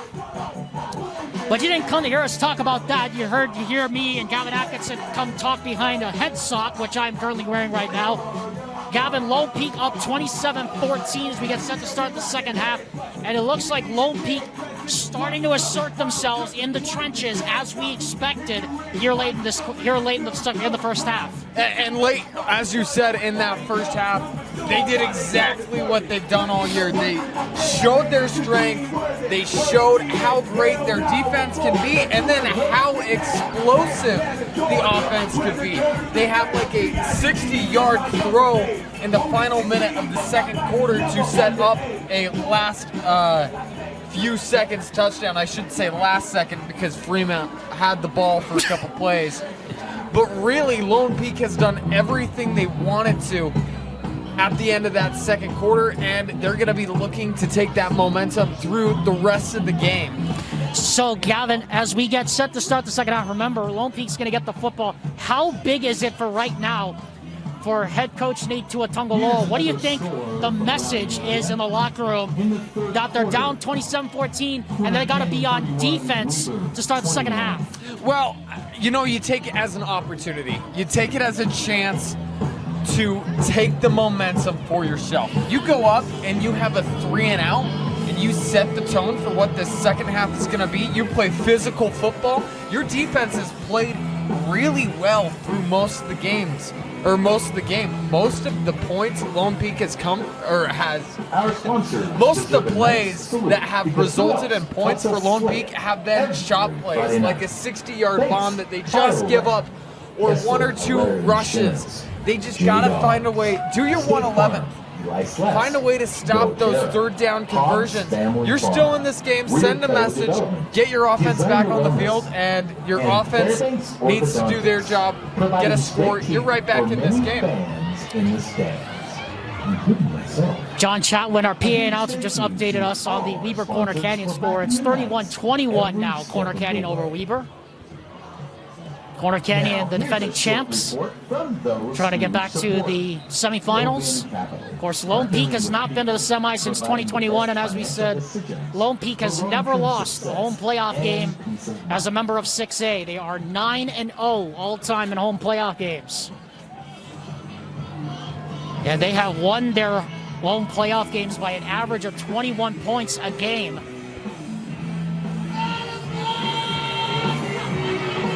And as we said, Fremont will kick off to start half number 2. Remember, Jaden Mayberry already had an 80-yard kickoff return in the first half to get Lone Peak rolling this evening. And he'll try to do the same thing again here. Welcome back to the second half. Game time temperature was 41 degrees. It's come down to 39 now as the sun begins to set. And that's why it sounds a little bit muffled if you can hear me, because I'm talking behind a head sock right now, trying to protect my face. Not the coldest game I've been a part of, Gavin, by the way. 36 degrees at Skyridge it was 2 years ago, yes. And it's an onside kick, and it's a scramble for the loose ball. And still bodies piling up. I think Lone Peak has it. Or do they? They dig for the bottom of the pile, and it's Fremont football! Onside kick, and it's recovered by Fremont. Quite a call by head coach Nate Tuatungaloa. Fremont, you know, out here looking like the Indianapolis Colts with Pat McAfee getting that onside kick recovery. Holy cow. What a great start second quarter. Now your offense needs to capitalize. But that is a great way to shift the momentum. And what a call. I love it. I love the aggressiveness from Fremont right here. You get great field position. Let's see if they can convert. From the 46 now, 1st and 10 Fremont. What a start to this second half. Double wide receivers to either side. Cooper in the shotgun, hands off to the right side. This is Simpkins. And Simpkins gets about maybe 5 yards. It just adds to the unpredictability of this game. Tackled by number 33, Calvin Leava'a. Calvin Leava'a on the stop. And so now it's Lone Peak on their heels to start the second half on the onside kick. 2nd down and 5, Silverwolves. As I rip my face or my head sock off now, 2nd and 5 from the 41. Cooper from the shotgun, and we have a flag. Looked like the slot back Zach Masters moved. 5-yard penalty. Still 2nd down. And that's a biggie. And I've kind of been harping on it all night, Alex, but those After the unforced penalty, errors it'll be make second it down so 10 hard to win a football Silverwolves. game. When you're playing against 11 guys plus yourself, it's really hard to win. So right about where they started, second and 10 now from the 46. Simpkins in the shotgun with Cooper. Fakes the screen, throws a dart up the sideline, and Tanu Vasa had it in his hands. It should have been picked, Cooper's but pass falls Valgertson incomplete. John came Silver, over the and broke up his receiver. own interception. Tanu Vasa A little bit of friendly fire right there, and oh man, that would have really flipped the momentum back into Lone Peak's favor. We see the quarterback get baited into that throw. He looks like he has a step on the receiver, but he doesn't see the safety coming over. And a big third down here. Both teams have converted only one of their last 11 tries combined. Third down and 10. Low snap, throw. That is complete. Out to the flat. This is Moa trying to break a tackle. And Leo Va'a will finally escort him out of bounds after about a gain of maybe 4. But that should be enough to get, well, a reasonable fourth down try here. Actually, they're going to say he's going to be fourth and 9. They didn't give him any forward progress. And here we go again. Fremont trying to get across and advance the ball. 4th and 9 from the 45. Cooper rolls to his left, throws, hop, skip, and a jump, and he makes the completion of Masters. And Masters is a first down and a biggie at that, out to the 26-yard line. And a pickup of 19 yards on 4th and 9. Great job improvising by the quarterback. You know, he sidesteps the rush coming up, and then he has enough time for his receivers to find the hole in the zone. Zips it in there, gets the first down, big fourth down conversion there. That's the first fourth down conversion of the entire game for Fremont. Cooper to throw, throws the fade route for Moa, touchdown! And the Silverwolves are back in it! Cooper completes to Celeste Moa for the Silverwolves touchdown. Moa with his second touchdown of the game. And what do we talk about, Gavin? A much-needed momentum swing, and the Silverwolves are back in it. And that was a great throw and a great route. We see him just get a step. Celeste Moa gets that step, and then, you know, ball was placed perfectly, catches it in stride, easy touchdown. 26-yard touchdown completion. And they are going to try the swinging gate formation. And the throw is caught for 2. And a penalty flag goes down for a face mask after the fact. And Fremont puts 8 on the board. For a 2-point conversion for the Silverwolves. And Well, I didn't expect that. There you go, Alex. There's your converted swinging gate. They've been doing it all game, and they finally catch Lone Peak off guard. After the play, dead ball, personal foul, necessary roughness number 8. That 15-yard penalty will be forced on the kickoff. Penalty against Cade Hansen. Good time to remind you, the Rewind Sports Network and our coverage of Lone Peak football is presented by Burt Brothers, where auto care is done better, and by Roofer Supply, your trusted partner with 8 locations throughout the state of Utah. Come in today and see why they want to take you to the top. Well, don't blink, folks. You'll definitely miss it. Alexander Tumub alongside Gavin Atkinson. An onside kick. The 26-yard touchdown completion to Celeste Moa. And the 2-point conversion off the much maligned swinging gate formation now puts Fremont down by 5. And Gavin, like I said, those 2 missed extra points, they now loom pretty large here if you're Lone Peak, because if you kick a field goal, it remains a 1-score game. And it was a very interesting time to go for that swinging gate, that 2-point conversion, because you were down 7. I expected them, you know, if they had converted on the 2 PATs, you would have been down 9. They go for it, get the 2, make it a 5-point game. They score a touchdown, they're in the lead. Talk about a complete shift of momentum in just under 2 minutes. And now Lone Peak's got everybody ganged up on the 30-yard line, lined up almost in the NFL kickoff formation. They are not going to be fooled this time on the onside kick. And it is a deep kickoff going for the Rouge. And it'll go into the end zone for a touchback. And now the Lone Peak offense comes back out. And you could just feel now, Gavin, the tension in this stadium just got driven up 1,000-fold with that opening drive. And it's very interesting, Alex, because, you know, as you said, that opening kickoff, or right before that opening kickoff, you know, confidence was very high with Lone Peak. You could feel the energy. They could almost feel the wind, but there's still a half of football to play.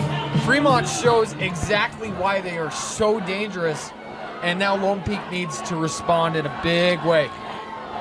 Niumetolu from the shotgun. Sean Tahi with him in the formation. Niumetolu to throw on first down. Pass is caught. Finds his safety blanket, Mayberry. And he has a first down out to the 37-yard line. That's a heck of a start to the drive. And that's, you know, you got to credit that Lone Peak offensive line. They sat there, they held their blocks, and they provided Niumetolu a ton of time to find that deep crossing route. 27-22, Fremont trails by 5. Everything has just changed dramatically here at Knight Stadium. Niumetolu from the pistol, going to keep it to the right side. And he gets escorted out of bounds into the bench on the read option at about the 44-yard line. Picked up officially 7 yards on the play.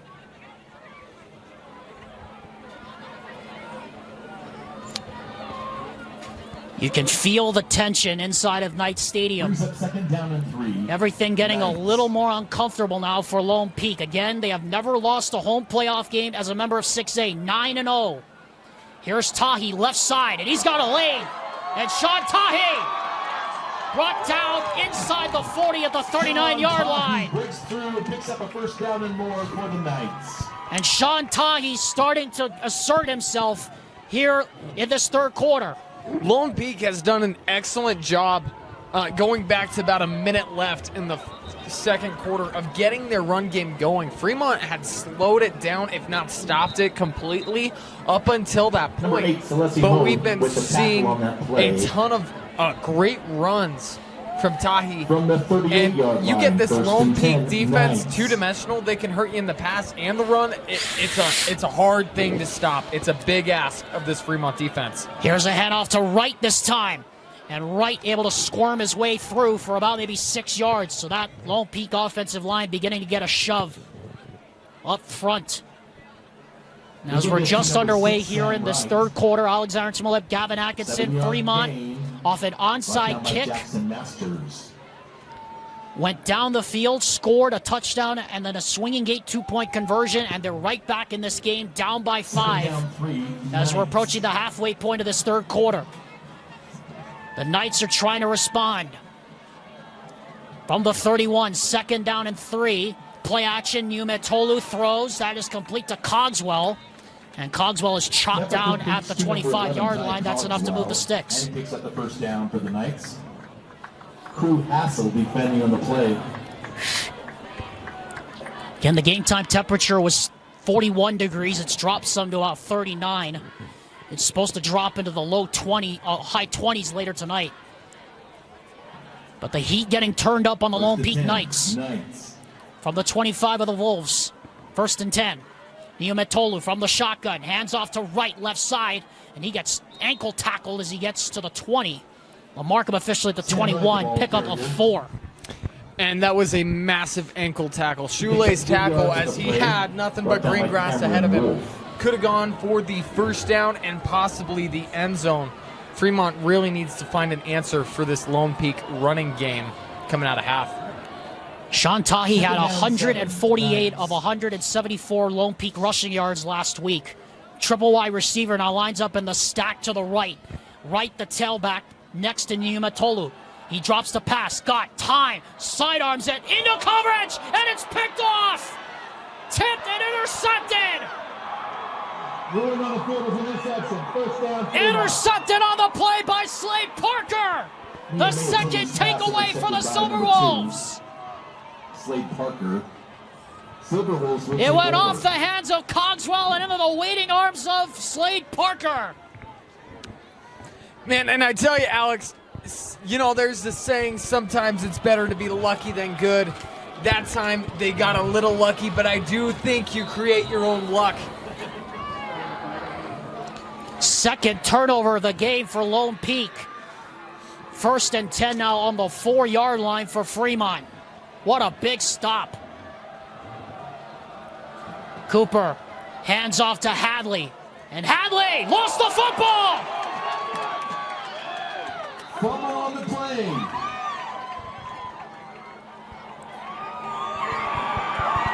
Lone Peak says they have it, they do!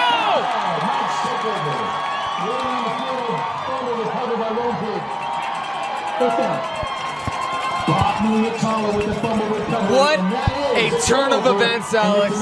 You know, we just come off that pick, and now you got Lone Peak's defense causing a fumble, giving their offense the ball within the 5-yard line. Thank you, cheer squad.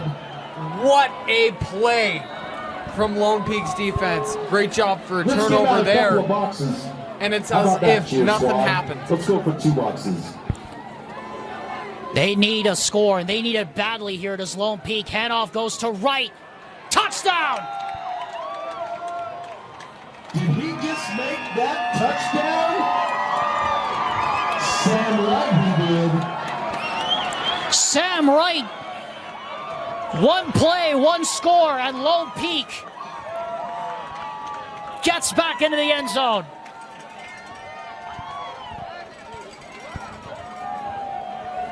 And so both teams have converted off a turnover. Brecken Carr now for the extra point. Good snap, good hold. The extra point is up, and it is good. 6:57 to go here in the 3rd quarter. Lone Peak, much needed score to get back up by 12. And the momentum shifts back to the Knights. Time of possession. And with it took just 6 seconds for Lone Peak to shift the momentum back to their side. Alexander Timok alongside Gavin Atkinson.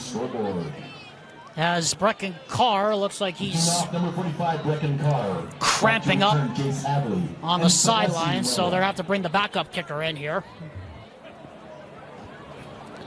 But Gavin, as you just said, what a turn of events.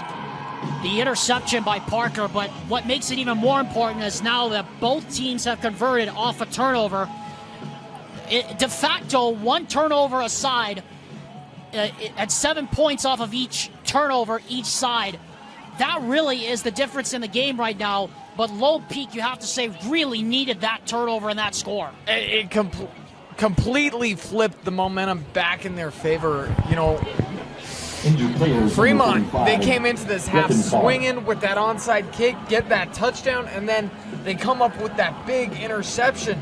You could feel the air in the stadium just get sucked out. The balloon deflated. And, man, Lone Peak's offense came up big when they needed to. And that is just a heartbreaking turn of events for the Silverwolves. You did everything, and then your offense just makes one crucial, critical mistake, and you find yourself down 12. Jake Barker, the backup kicker, will take over the duties for now for Brecken Carr, who's cramping up on the sideline. Barker hits a squibber. He'll be taken by Moa, and a little reverse. And Simpkins coming to the near side, needs a block, and he gets a block, and he gets to the 40. Penalty flag goes down, though, and he goes out of bounds at the 29-yard line. As it looks like we're going to get a flag for holding on the return. So it's a difference of about 21 yards of field position. Dave Steierman once again is our referee. Return team number 13. The 10-yard penalty for the spot of the foul. First down.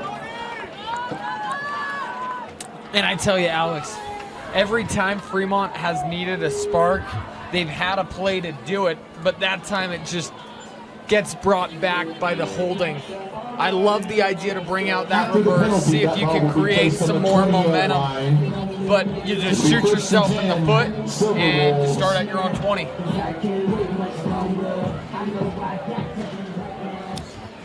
So 1st and 10 now from the 20.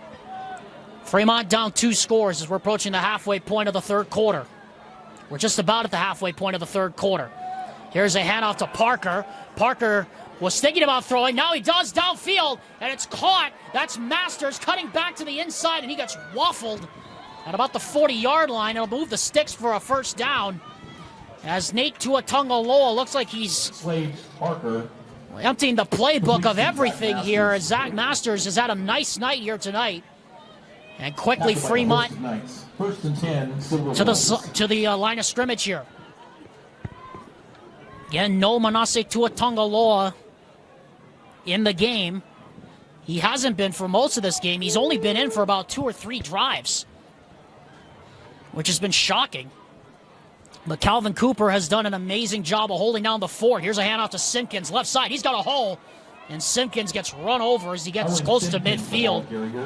And now it looks like both these teams are starting to dominate the line of scrimmage a little bit. And I love the fact that Fremont has used a couple trick plays to get some more momentum back on their side. I harp on momentum a lot, but it's the thing that drives your offense. It gives you that extra boost, and that handoff to pass, trick play, great job, gets him down the field. And another penalty flag. Penalty before the play. And it's going to be on Zach Masters again. False start, offense number 6. 5-yard penalty, it's still second down. That's the third time they've caught Zach Masters flinching. And meanwhile, Jayshawn Mayberry looked like he said something to Masters. Second down 8, Silverwolves. Flashed a gesture to him. Lucky that the officials did not get him for a flag. I don't know if he was saying it to to his teammate or saying it to Masters, but very fortunate he did not get penalized. Second down and 7 now. Cooper to throw. Throws the slant. Bobbled and picked off. Tano Vasa comes up with it. Pass is intercepted by the And the second takeaway of the game belongs to Lone Peak. That's a turnover. And that is going to be Tano Vasa's third interception of the year, and boy, does it come at a crucial time.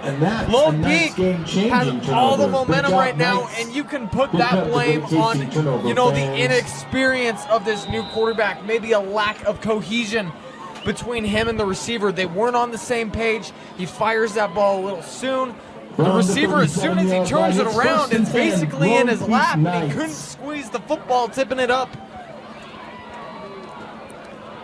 So from the 39, Niumetolu hands to Tahi, and he goes nowhere.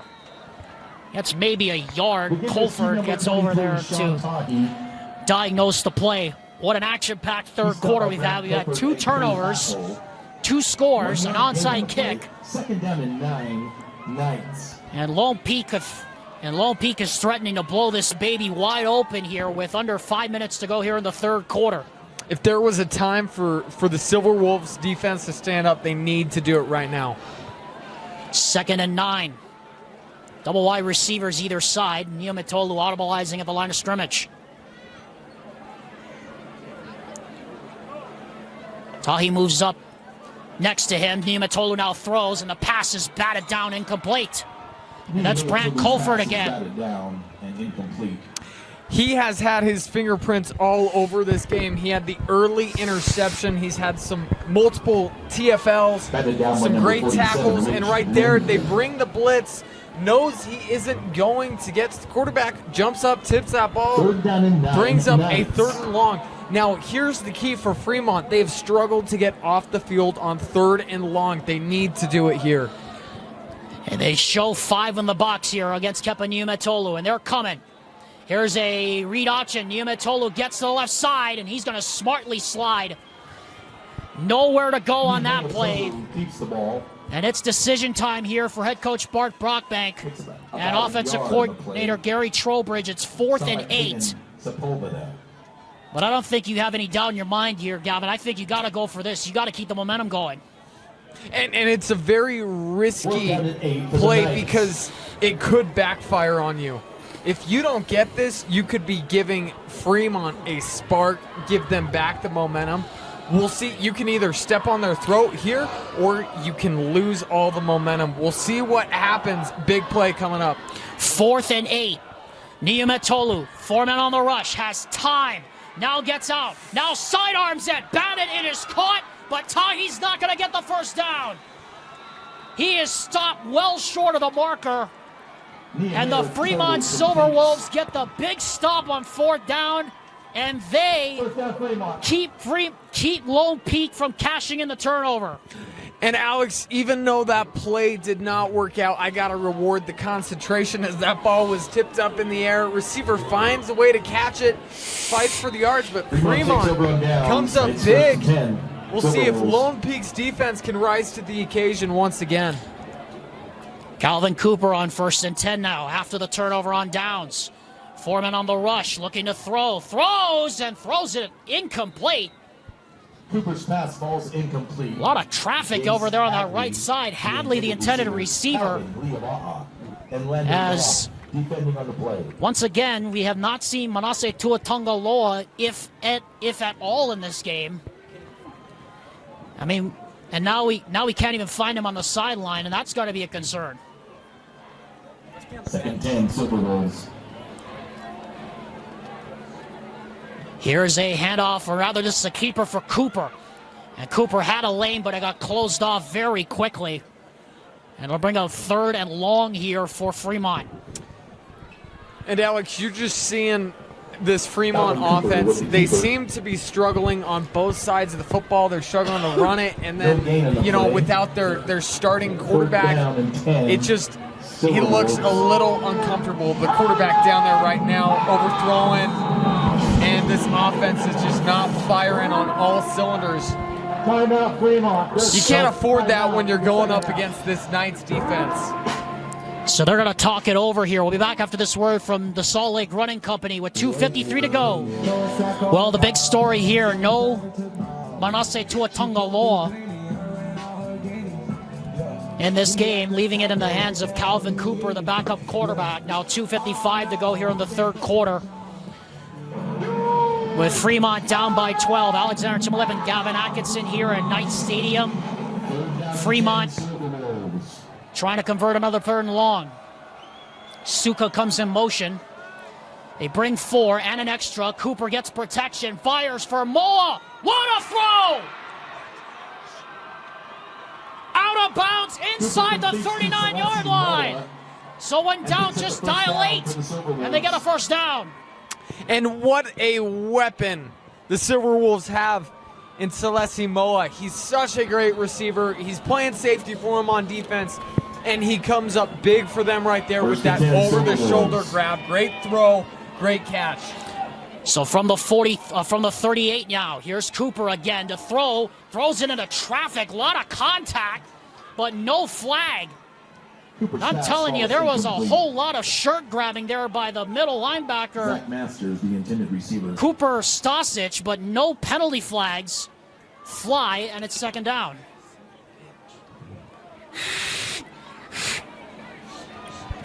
As the heat getting turned up here on this Lone Peak defense, 2nd and 10. Cooper looking, throws, and had a man open, but getting turned around the other way was Hadley. And it'll bring up another 3rd and long. And right there, Alex, it looked like we had a miscommunication between the receiver and the quarterback. Receiver wanted to take that one into the end zone, and it looked like the quarterback thought he was throwing it to the sideline. You know, you can attribute some of this to maybe these guys not playing together as much as this is Fremont's backup.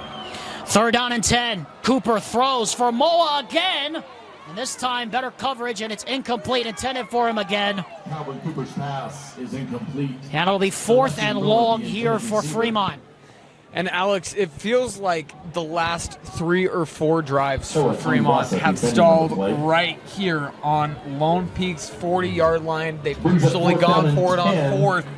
We'll see if they can change the narrative here, convert this 4th down. As this game continues to tick away, they need to find a way to score some points. They already got 8 here in this quarter. Now they need 10 to keep going. Cooper in the shotgun. Play clock down to 3, down to 2. And they just got it away. Cooper to throw. He's got time. Fires into the seam. And it's off the fingertips of Suka, incomplete. Cooper's pass falls incomplete. John Suka, the intended receiver, and Knights. And the Knights will take over on downs. And they say, Alex, that football is a game of inches, and if that ball was 2 or 3 inches lower, that's a touchdown. That would have been exactly what Fremont needed, but it wasn't 2 or 3 inches lower. It goes through the fingertips of Suka, and now Lone Peak's offense comes back onto the field, looking to run some clock away and control the game. Knights. 2:28 left to go. 1st and 10. Christensen comes in motion, and the handoff is a fake to Tahi, and it's a keeper by Niumetolu. And Niumetolu will dive down to the ground, down to about the 43-yard line. He picked up about maybe 5 yards. He stopped by Salesi Moa. Salesi Moa made the stop.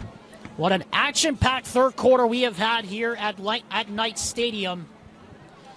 We've had 2 touchdowns aside, a turnover each side.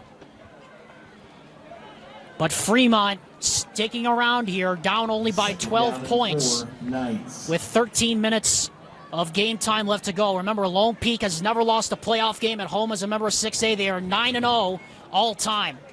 Here's a handoff right side. Tahi, he's got a lane. Sean Tahi into the secondary. Cuts it back across the side.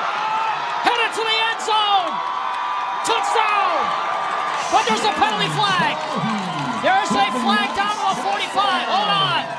There's a penalty flag down. It's coming back. And Alex, from where this flag is and the situation, I imagine it's a holding or a block in the back. There you go.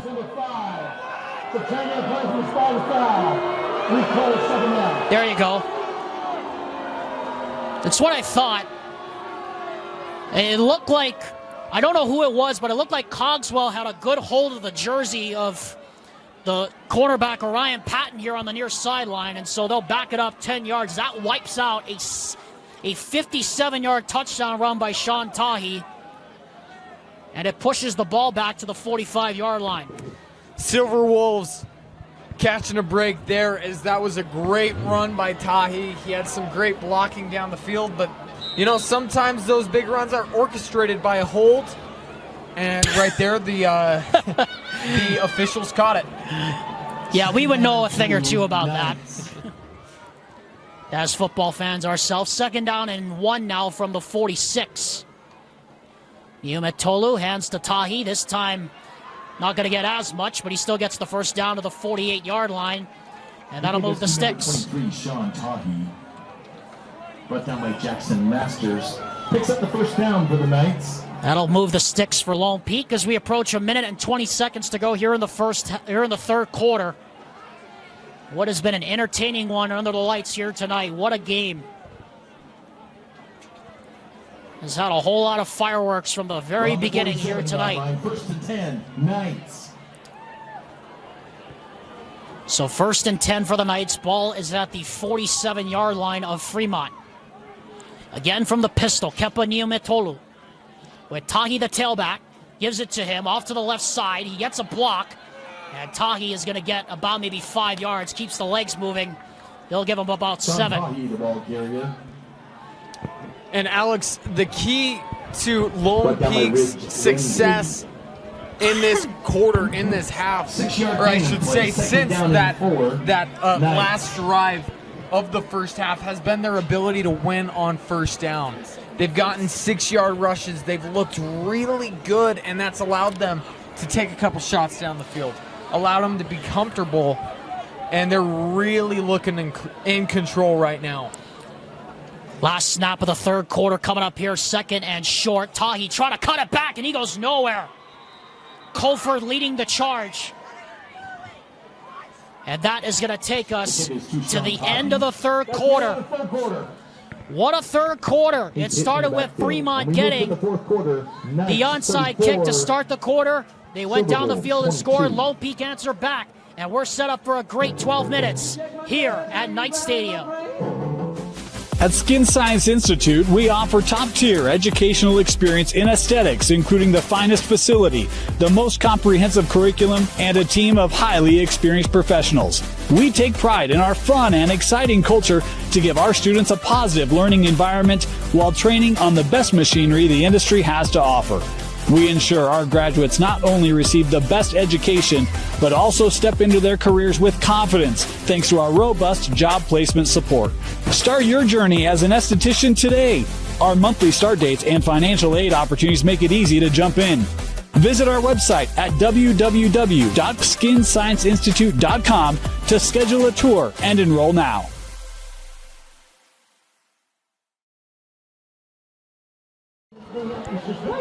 Well, it's starting to look like the Bundesliga down there with that smoke bombs going off here at Knight Stadium. 34-22 the score. Alexander Timop alongside Gavin Atkinson here at Knight Stadium. As Lone Peak looking to take control of this game. Up by 2 scores here in the fourth quarter. After the turnover on downs. But they have a 3rd down and 6. They need to convert right here. Niumatolu from the pistol. Gonna throw. Blitzer coming off the edge. Throws wide side. That's complete for a 1st down. And that is Mayberry who makes the catch at a 1st down. And that was just a great route run by Jashawn Mayberry. We see him running that little comeback route to the far side of the field. He sells that fade streak route as hard as he can. Then he puts his foot in the dirt. Turns around and the ball's right there. Gets the 1st down. Great throw, great catch, and it just shows how much the receiver and the quarterback trust each other. 1st and 10. 1st and 10 for the Knights. Ball at the 34.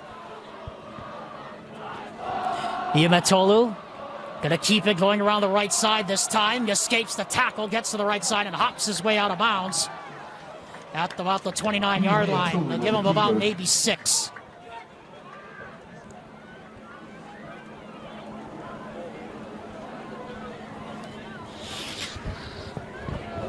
A lot of fireworks in this game here tonight at Knight Stadium. Again, we want to drive home the point. We keep harping on it, but Lone Peak has never lost a playoff game in their history as a member of 6A at home.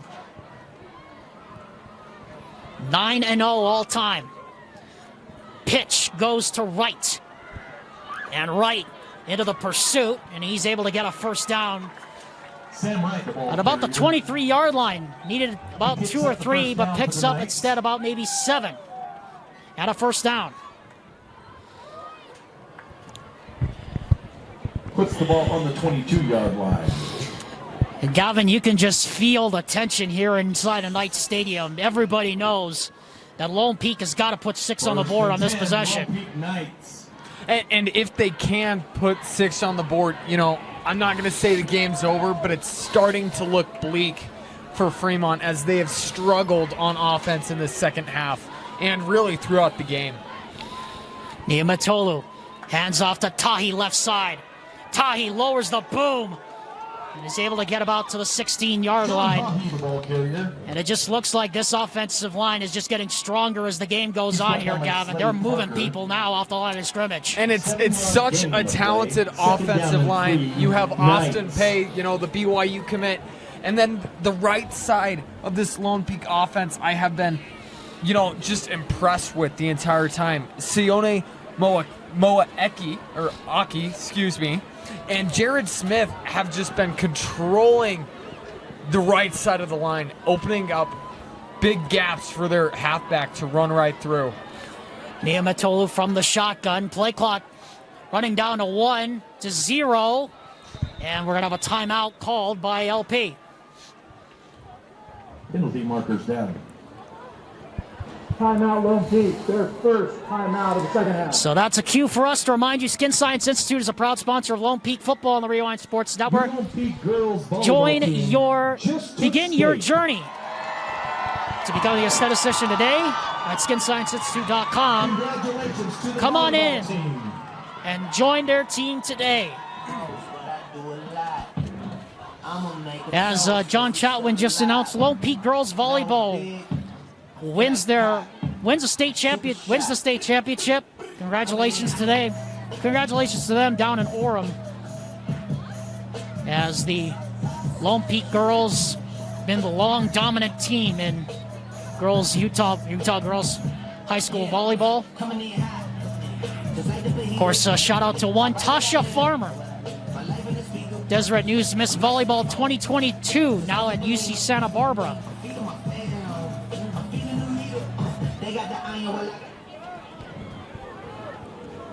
One of the best volleyball conferences, if not the best in the country. Our second down and 3 now from the 16. And we have a flag. And it's going to be a false start. False start. Offense, number 5. 5-yard penalty. It's still second down. That's Jay-Sean Mayberry called for the infraction. That's the 6th penalty of the game on Lone Peak. And Alex, throughout this game, on both sides of the field, we have seen these hard counts kind of backfire on the offense. We saw, Fremont struggling with it early on, and now we're seeing Jay-Sean Mayberry. He just jumped, sets his team back 5 yards. Niumetolu from the pistol keeps it to the left side. Niumetolu up the sideline and shoved out of bounds inside the 10-yard line. And that's going to be first and goal. Kepa Niumetolu with a great fake to get the defense to bite. And it's first and goal LP. And I tell you, Alex, Kepa might not have the greatest arm in the state, but the reason he is one of the best quarterbacks is his ability to run, his ability to freeze the linebackers with that read. And then, I'm not saying he doesn't have a great arm. He does have a great arm. He has it all. It is so hard to stop this kid, and he's shown exactly why. Here's Tahi left side, and he gets down about the 3-yard line. I was about to say, Gavin, Sean Tahi, the ball carrier. What do you mean he doesn't have a great arm? We've seen it earlier this year against Timpview. I mean, the guy has an arm for days. Lest you forget. 3-yard gain in the play. But it's been a long season for us. A long, trundling one at that. As Lone Peak going for the kill here, up by 12. A score here, and you'd have to think the Knights are going to be in the driver's seat. Tahi. Touchdown. Touchdown, Lone Peak Knights. Sean Tahi, the ball carrier. That's the hat trick for Sean Tahi. And it looks like Lone Peak is going to go for 2 again to try to make it a 20-point game. Though I don't quite understand why you would go for 2 up by 18, but that's why I'm up here. Nice to attempt the 2-point PAT.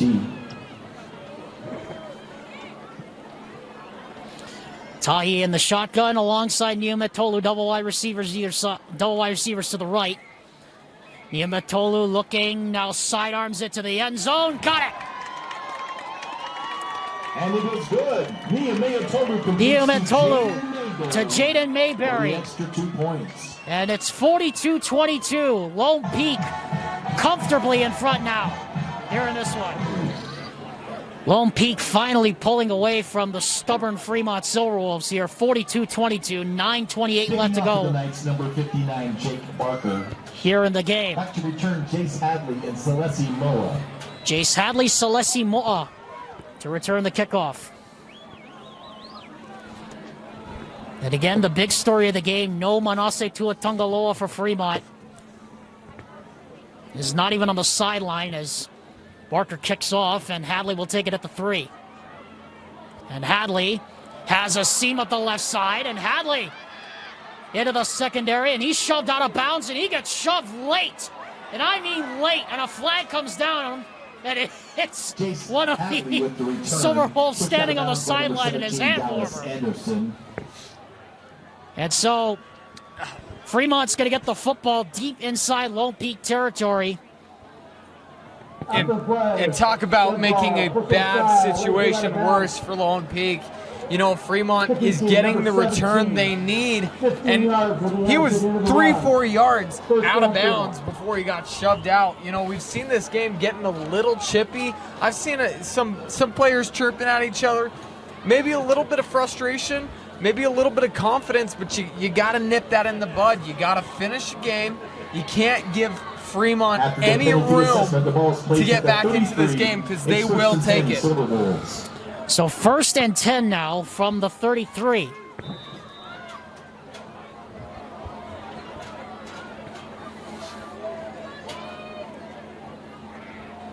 Cooper to throw. Throws. That is complete. In the flat. Trying to get a block. And not much room. And the ball comes out, but after the play. And he's brought down by Landon Goff. Landon Goff able to bring down Jax Parker on the play.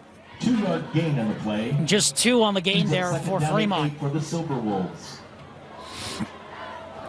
We give the Silverwolves credit. They have fought tooth and nail with these Lone Peak Knights all night long. Still 9 minutes to go. Not quite over just yet. Cooper throws into the seam. That's picked off. Trying to force it there to Wesley Valgertson. And Valgertson with a convoy. Valgertson down the sideline. Goodbye. Gonna take the Knights to Rice-Eccles Stadium. That's a Wesley Valgertson interception. Runs it all the way back.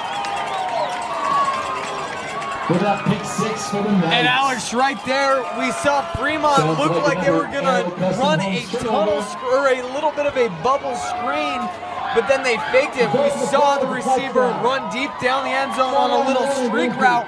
Valgertson didn't bite on the screen, was just kind of lurking under the route and then jumped right in front of the ball. Runs to the far side of the field and outraced the quarterback. Big pick 6 for the Knights, and that one should solidify their ticket to Rice-Eccles. Sideline warning was called on Lone Peak after the touchdown. As Gavin said, things are getting a little bit chippy here. Jake Barker to attempt the PAT. And Jake Barker now to attempt the extra point. Since it was 14-13, Lone Peak has outscored Fremont 34-8.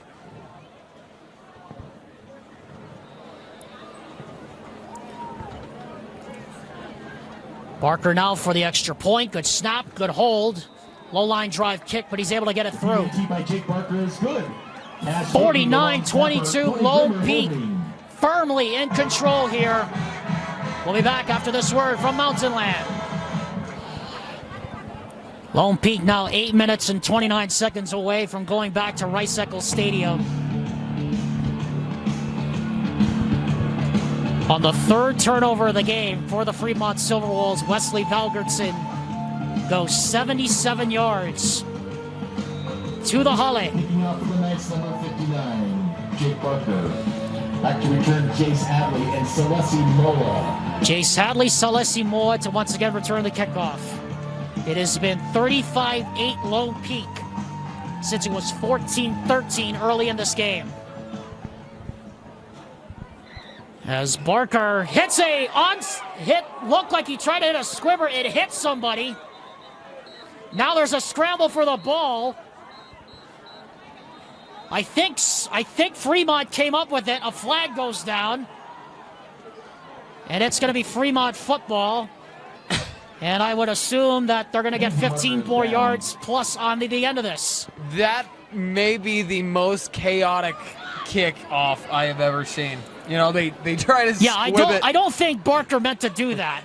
It hit the Fremont player right in the chest, or maybe it was the leg. I'm not sure. Then it hit the Lone Peak player and bounced up. And I imagine something may have been said, maybe a late hit. I'm not sure, but what a chaotic play. Probably was somebody pulling somebody off the pile. Covered by Fremont. After the play, dead ball, personal foul, number 11, Lone Peak, 15-yard penalty. First down. Penalties called against Cogswell. I would imagine he got called for ripping somebody off the pile. After the penalty assessment, the ball is placed at the 32-yard line. It's 1st and 10. So 1st and 10 with 8 minutes and 24 seconds left to go here in the game. And Slade Parker now taking over, and I think Nate Tuatungaloa has about waved the white flag here in this one.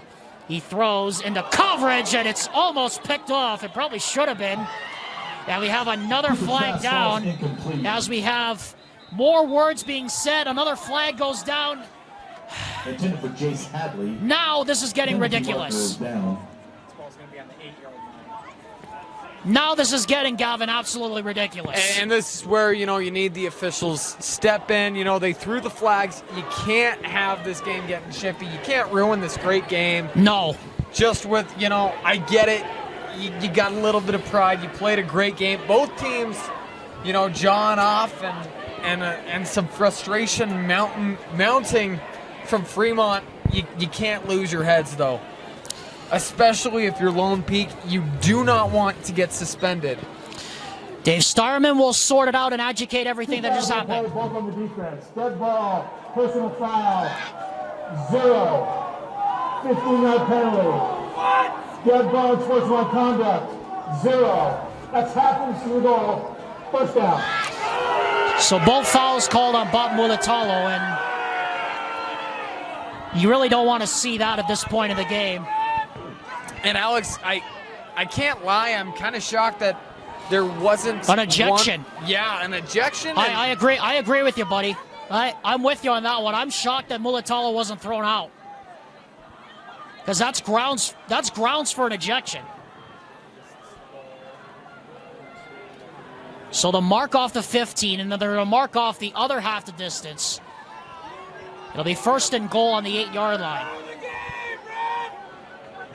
After the penalty assessment, the ball will be placed at the 8-yard line. 1st and goal, Silverwolves. And now we're going to have a timeout and a stoppage, and I think we're going to have a little bit of a kind of conference while the officials figure out where to spot the ball. And I also think we may get the coaches coming to midfield here. Bob Mulatalo, like you said, Gavin, very fortunate. He's still in this game. And Alex, you know, you can't lose your head. You can't let the emotions control you. You've played so hard, and you can't throw it all away. 1st and goal now from the 8. Slade Parker gonna run it to the left side. Gonna get a block.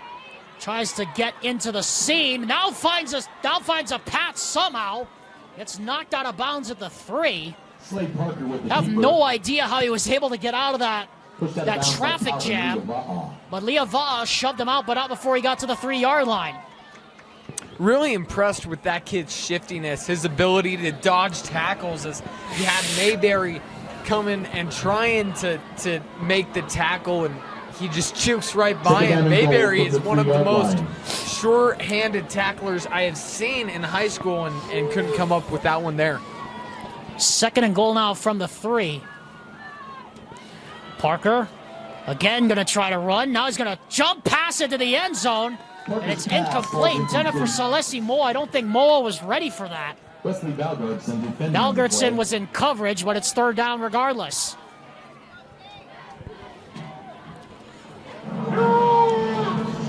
And so, once again, Fremont on the doorstep here on 3rd down and goal now from the 3. And you'd have to think, with the score being where it is, it's probably 4-down territory.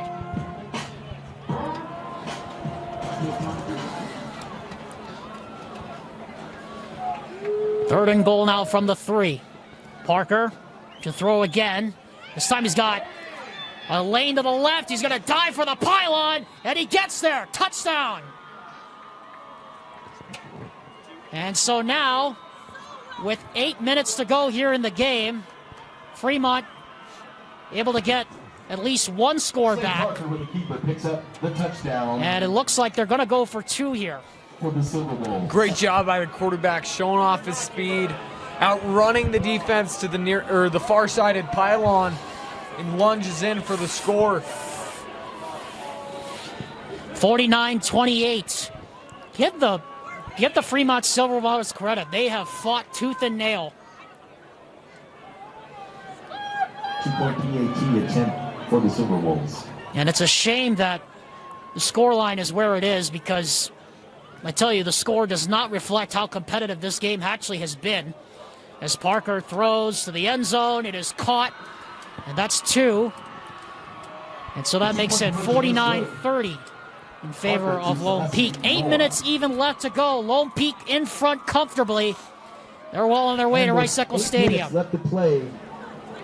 Great season for the Fremont Silverwolves. Came into this game 8-3. They were up 14-13. They looked like they were priming the rails for an upset, but Lone Peak just too much here tonight. As it's going to take pretty much a miracle here with 8 minutes left to go here in the ball game, and Lone Peak up by 19. Alexander Timolip, Gavin Atkinson here at Knight Stadium here in Alpine, Utah. Bring you up to date on some scores here from around the state in just a little bit. See if Fremont does attempt an onside kick. It's just a pooch kick. And Cogswell, or Staley rather, goes back to get it, and he'll dive to the ground at the 24-yard line. Scores want to bring you up to date on from around the state. At halftime right now, Davis up on Skyridge 24-14. That's a shocker. And then 10 minutes to go in the fourth quarter. Lehigh comfortably in front of American Ford, 28-7. And at halftime right now, Maple Mountain leads Bountiful 24-14. Or 28-14 rather. So Gavin, a couple of shockers, especially on the 5A side today with Maple Mountain over Bountiful. I don't think that's what we expected. And then Olympus early on over Brighton 7-0. And that's exactly why we love this game. The game isn't played on paper. You get all these upsets. You sure do. I mean, we have another one brewing right now. Skyview's leading Provo right now in the quarterfinal over Bulldog Stadium. That's a big shocker as Wright gets taken down after pickup of about maybe 3, and Nate Tuatungaloa is going to burn a timeout. Their second charge timeout of the second half. It's a good time to remind you the Rewind Sports Network's coverage of Lone Peak football has been presented all season long by Burt Brothers, where Auto Care is done better. And for just $2, 100 million commercial loaners call Popular Commercial Lending Group. Call them today, 801-694-6281. And Roofer Supply, your trusted partner with 8 locations throughout Utah. They invite you to take it to the top.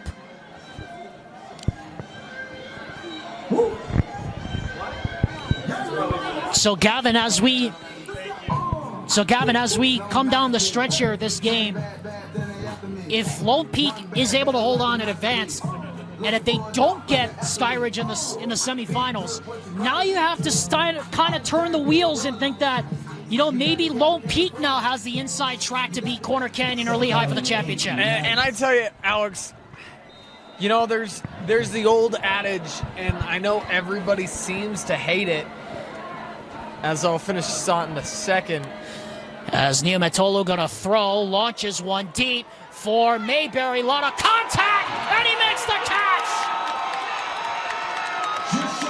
Mayberry with the catch from Kepa Niumatolu. And that's the exclamation point on this night. That kid is the Madden cheat code. I have no idea how he came down with that catch. I mean, the Fremont defender was all over him, and it seems like he caught that ball around his back.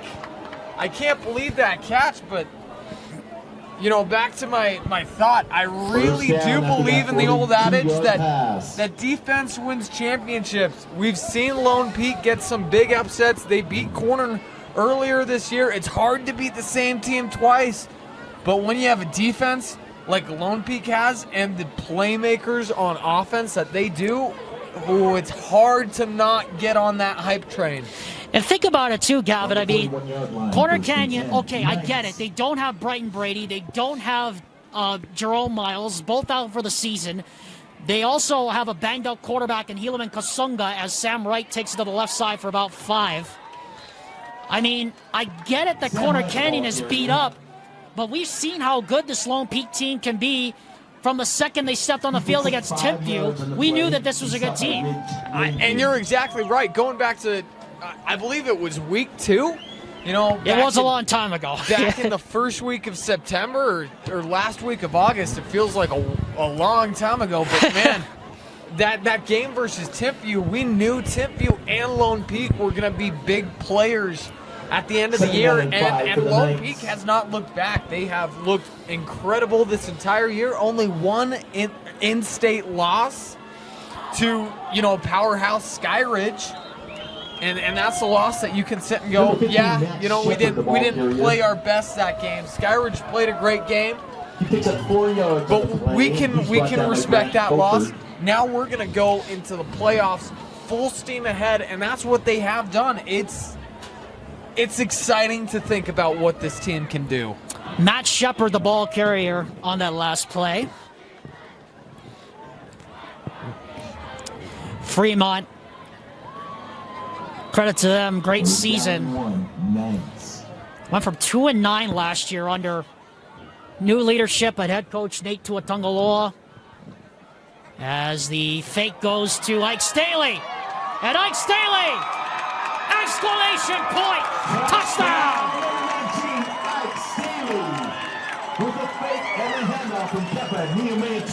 That is his second touchdown of the game, and for the first time this season, the Lone Peak Knights have laid 50 on an opponent. And what a great play call. It's so hard for the defense to decide which guy to go after. You have such a great halfback in Tahi, and then Ike Staley on that little shovel reverse counter, whatever it was, just showing off his speed, running right up the middle of the field. Nobody could catch him. Barker knocks through the extra point. 56-30. The Lone Peak Knights finally putting their offense in high gear as we bring you one last time tonight the Rewind Sports Network's coverage of Lone Peak football is presented by Taco Bell, where you can score big and live Moss. Delicious flavors that keep Lone Peak spirits high. And also presented by Rovin Capital, partnering your peace of mind through planning and investment management. Also presented by National Auto Plaza, where you can find the best deals on the best cars, trucks, and SUVs with a $3,500 rebate. With the long snap, and with 5:25 left. Also a reminder, at the conclusion of tonight's game, Gavin and I will be selecting our choice for the Heidemann Associates Player of the Game, the player who went above and beyond the call for his team tonight. And we'll also have a look forward to the semifinals of the 6A playoffs.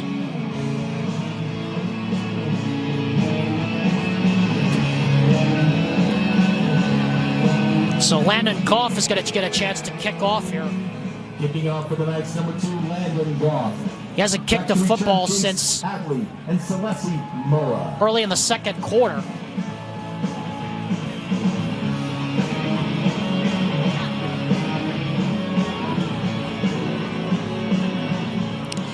Moa and Hadley back to receive the kickoff, and Goff going to try to kick it into the corner, try to keep it away, but somebody got a head start. And so penalty marker is down. And we're going to bring it back 5 yards. The ball offside, kicking team, 5-yard penalty.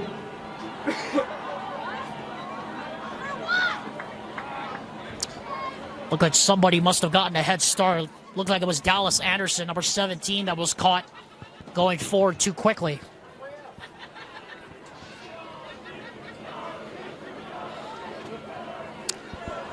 Lone Peak about to go to 10-0 at home as a member of 6A in the playoffs at home, and also finally make it back to the semifinals at Rice-Eccles Stadium for the first time in nearly 4 years. As Goff again pooches it into the corner, trying to keep it away as Hadley takes it on the run at the 20.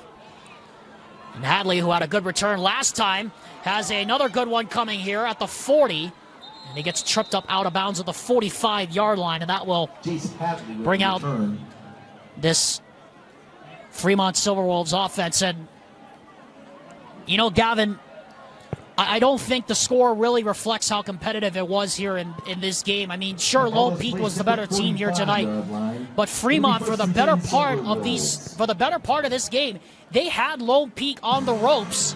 But the story of the game, they just couldn't convert their opportunities. And you're exactly right on that. Like, it's hard to imagine only about 17 minutes ago of game clock. Early in the third quarter, it was a 5-point game, and they had just gotten a pick off of a tip. You know, they had the opportunity to go and take the lead. Early in that fourth quarter, they weren't able to do it as they lost a fumble the play right after. And as soon as that happened, Lone Peak gets a touchdown and did not look back. This defense will not let you make mistakes. 29 points scored by Lone Peak since it was a 5-point game. They've outscored Fremont 29-8. As Parker throws, and it is dropped. Parker's pass falls incomplete. As it looks like Fremont has most of the subs in now. And this is going to be a hard game to swallow for Fremont. You look at the score, you see you're down 26 points, and that hurts after how hard you fought all year. But that's not, the score is deceptive. You fought tooth and nail. You played your hardest against a really good team. And just think about it, too. As a first down is picked up, there are 30 points. Cooper Larson with the catch. And think about it, too, Gavin. I mean, Fremont, nobody puts up 30 points on Lone Peak. I mean, they had put up 22 points, and they were in a 5-point game just a few seconds earlier. And it should tell you just how much, how bright the future is for head coach Nate Tuatongaloa and this staff. And that is the thing, it's hard, and some people are like, well, it's hard to think about right now. You're down 26, especially if you're a young kid on this roster, it hurts. But you need to use that, that pain and that, what's the word I'm looking for? Hunger for more wins. Like you said, Fremont went 2-9 last year. They exceeded all expectations. This new coaching staff has this program going in a great direction. And you say, okay, we're going to learn from this experience. First and 10, Silverwolves. And we're going to come back next year with more fight, more passion, and we're going to play just a little bit better. Yeah, and also think about it. I mean, like you said, 2-9 last year. Nobody expected this team to even be close to competing. I mean, they were picked 5th out of 6 teams in the Region 1 preseason poll. I mean, this team was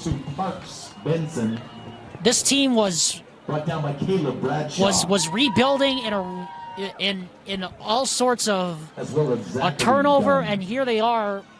It doesn't really say enough about the job that Nate Tuatongaloa has done. But this will hurt. This will certainly hurt as the pass is caught, and for not much, brought down immediately by a host of black shirts. And I don't mean to take away anything from this Lone Peak presumable win. I mean, with 3 minutes and 30 seconds left, one would assume that this one, their ticket's just about punched to Rice-Eccles. But Fremont was fighting without their starting quarterback, who had been excellent for them all year. 26 touchdowns and 8 picks on the year. Just shy of 2,400 yards. Had a wonderful year. And, it's just so hard. Injuries happen. It's part of the game. And you just can't afford the mistakes and the injuries versus a team like Lone Peak.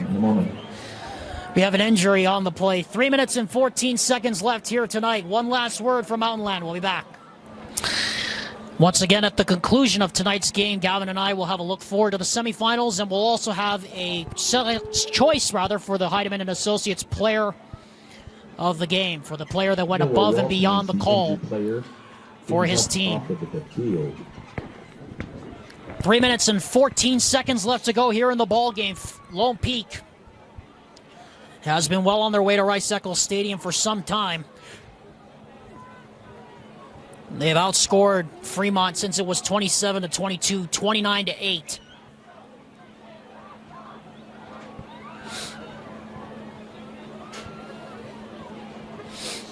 From the 35-yard line, 4th and 1, Silverwolves.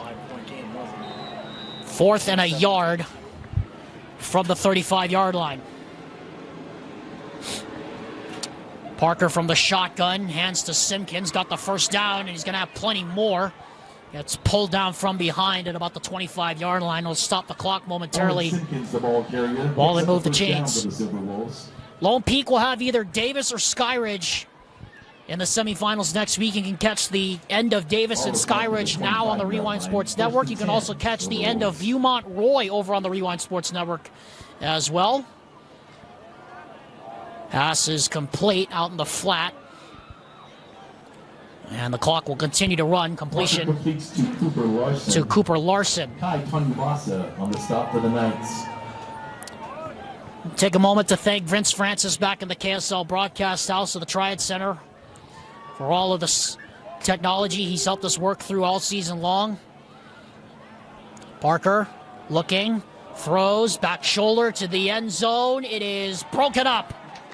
Intended into the end zone, and Dallas Anderson with the play. The intended receiver. He'll bring up 3rd down and long. And you know, right there, that's just once again some great defense. It was a good throw, and I like taking that shot. But Dallas Anderson, he gets his hands in the passing lane, breaks it up. Great play by the corner. Here's a option play now for Parker. Parker stayed behind the line of scrimmage. Now takes off down the sideline. And he gets brought down at about maybe the 11-yard line with 2 minutes and 1 second left to go here in the game. Clock will stop momentarily while they set the chains. 1st and goal now from the 10 as Fremont just trying to pad the stats here down near the end. Parker hands off and up the middle, down at about the 4-yard line. Chase Blanche, the ball carrier. That's Chase Blanche. Zach Dunn and Charles Wright. 2nd down and goal now from the 4. 2nd goal. Parker looking, throws, end zone, a lot of contact. And again, no flag. Falls incomplete. Again, intended for Wolf. Anderson on the coverage. Dallas Anderson. So obviously 4-down territory here. And I think one thing that has to be mentioned about, you know, this Fremont run is they started the season 0-2. They had a rough start. They got blown out by Roy in the 2nd game of the season. And they found a way. They figured out what they needed to do. Parker's pass falls incomplete. And went on a 7-1 run. A 7 wins and 1 loss to get to this point. They really figured some things out. Really an exciting team to watch, and unfortunately they're just coming up short. 4th and goal. Last chance here for the Silverwolves. 4th and goal now from the 2. Again, Parker to throw. That pass is caught, lots of contact, and this time it is a touchdown for Wolf. Parker completes to Cameron Wolf. Dallas Anderson defending on the play. Anderson once again defending on the play. Wolf with a heart shot to his family. As it's going to be, I believe, a pass interference on Dallas Anderson for coming over the top of the receiver Wolf, and obviously the Silverwolves will go for 2.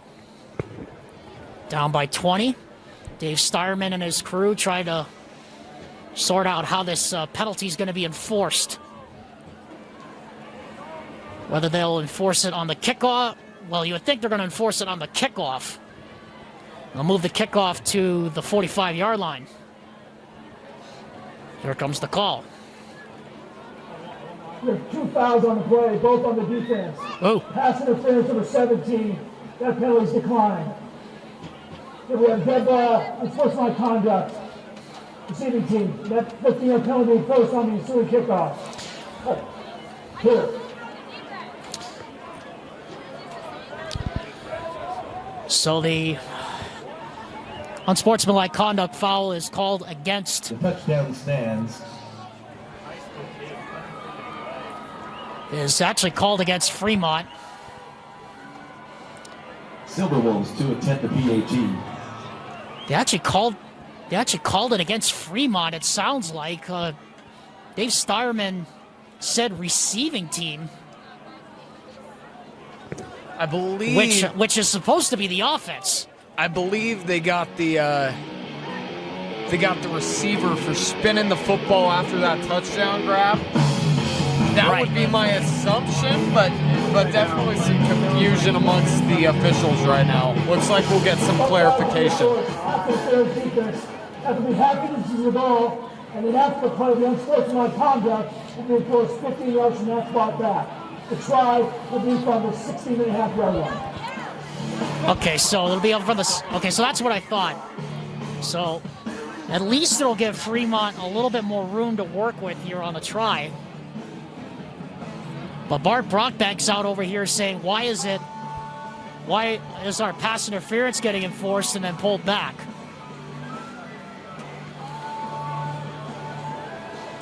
It'll all work out in the end, though, I'm assured. 1:29 left to go here in the ball game. Football fans, we'd like to tell you about more about our fantastic sponsors. You know, Gavin, I think Steel, I think, you know, the flagship. I think there's going to be, if there's one thing I think Bart Brockbank is going to talk to his team about, is that they have to maintain their emotions, because as we can see in these playoff games, things get chippy sometimes, and you know, you have to be able to control your emotions.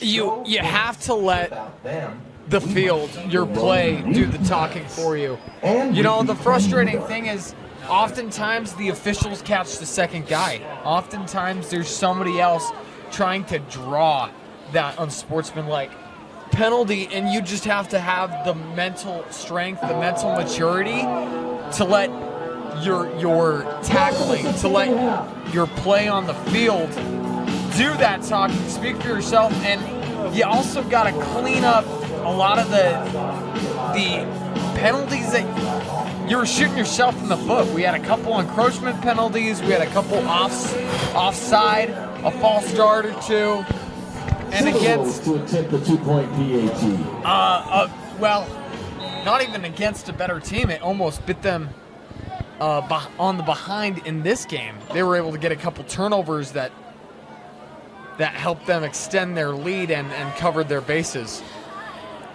Parker gonna smartly just get it to the sideline and out of bounds. Extra point is no good. So Lone Peak's lead is now 20, and this is about where we were at the start of the fourth quarter. Again, a reminder that at the conclusion of tonight's game, Gavin and I will be selecting our choice for the Heidemann Associates Player of the Game. All sophomore football players, please meet at the Armory immediately following the game to assist with cleanup. Thank you for your help. 56-36 our score. This is the most points Lone Peak has given up all season long. We would really appreciate it. Thank you for your help. And again, Gavin, I don't think the scoreboard really tells the story of how close this game actually was. It really came down to, you know, that tipped interception where Fremont had all the momentum in the world, but they were starting on their own 3-yard line, and we had one back-breaking turnover. It just seemed to take the air out of the Fremont sideline, and Lone Peak did not look back after that. Then you had a couple turnovers, a pick six. Back to return, just Sean Mayberry. Onside kick, and Staley bobbles it, but is able to get back on top of it, it looks like. Not like it's going to matter in a 20-point game, but Fremont not complaining at this point. There's the signal. It's an onside kick recovered by LP. The onside kick is recovered by the Knights. And that will take us to the finish line. Kick recovered by Lone Peak. First down. Ike Staley with the recovery.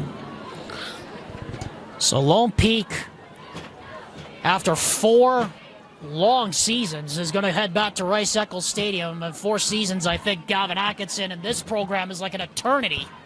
Fans, after the game, please stay off the field until the This team is breaks you're. the I mean, you're huddle. exactly right. As I collect Thank my you for your thoughts, Lone cooperation. Peak is one of the premier programs in the state, and they expect From the their team to 40-yard compete line, every 4:41. season. First and 10, Knights. That was an eternity for them. That 4-year drought from Rice Eccles.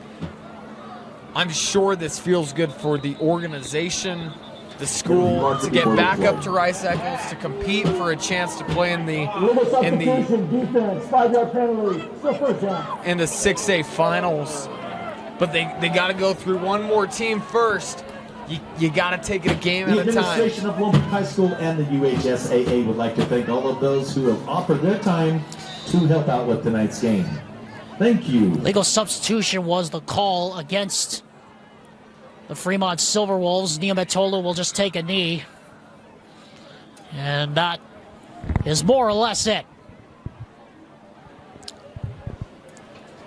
Well, Fremont's first ever appearance in the 6A quarterfinals will end in defeat.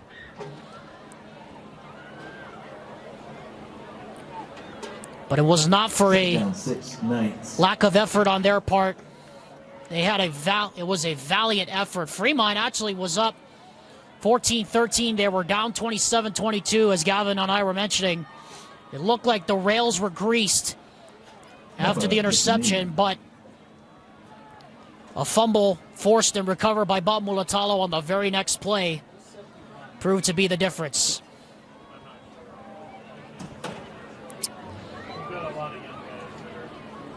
This will be the last play of the night. And that's it. Kepa takes knee again. For the first time since 2020, That will the Lone be Peak at the Knights end are of the going ball back game. to Rice Eccles Stadium The final score, Fremont Silverwolves 36. as the Lone Peak Lone Peak Knights 56. return to Rice Congratulations. Eccles with a 56-36 victory over the Fremont Silverwolves. They remain undefeated, 10-0 at home in the playoffs at Lone Peak Knights Stadium. We'll take one final break and come back with our Heidemann Associates Player of the Game and a look forward to the semis.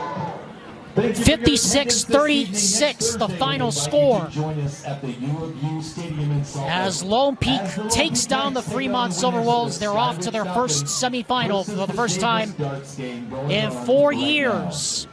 Alexander Timolip alongside Gavin Atkinson wrapping up this finale of Lone Peak football presented by Skin Science Institute. Gavin, your thoughts on tonight? It looked hairy for a while, but this Lone Peak Knights football team, this defense, I mean, what can you say about this defense that turned the game around in the third quarter? Well, I love the adjustments the coaching staff made at halftime.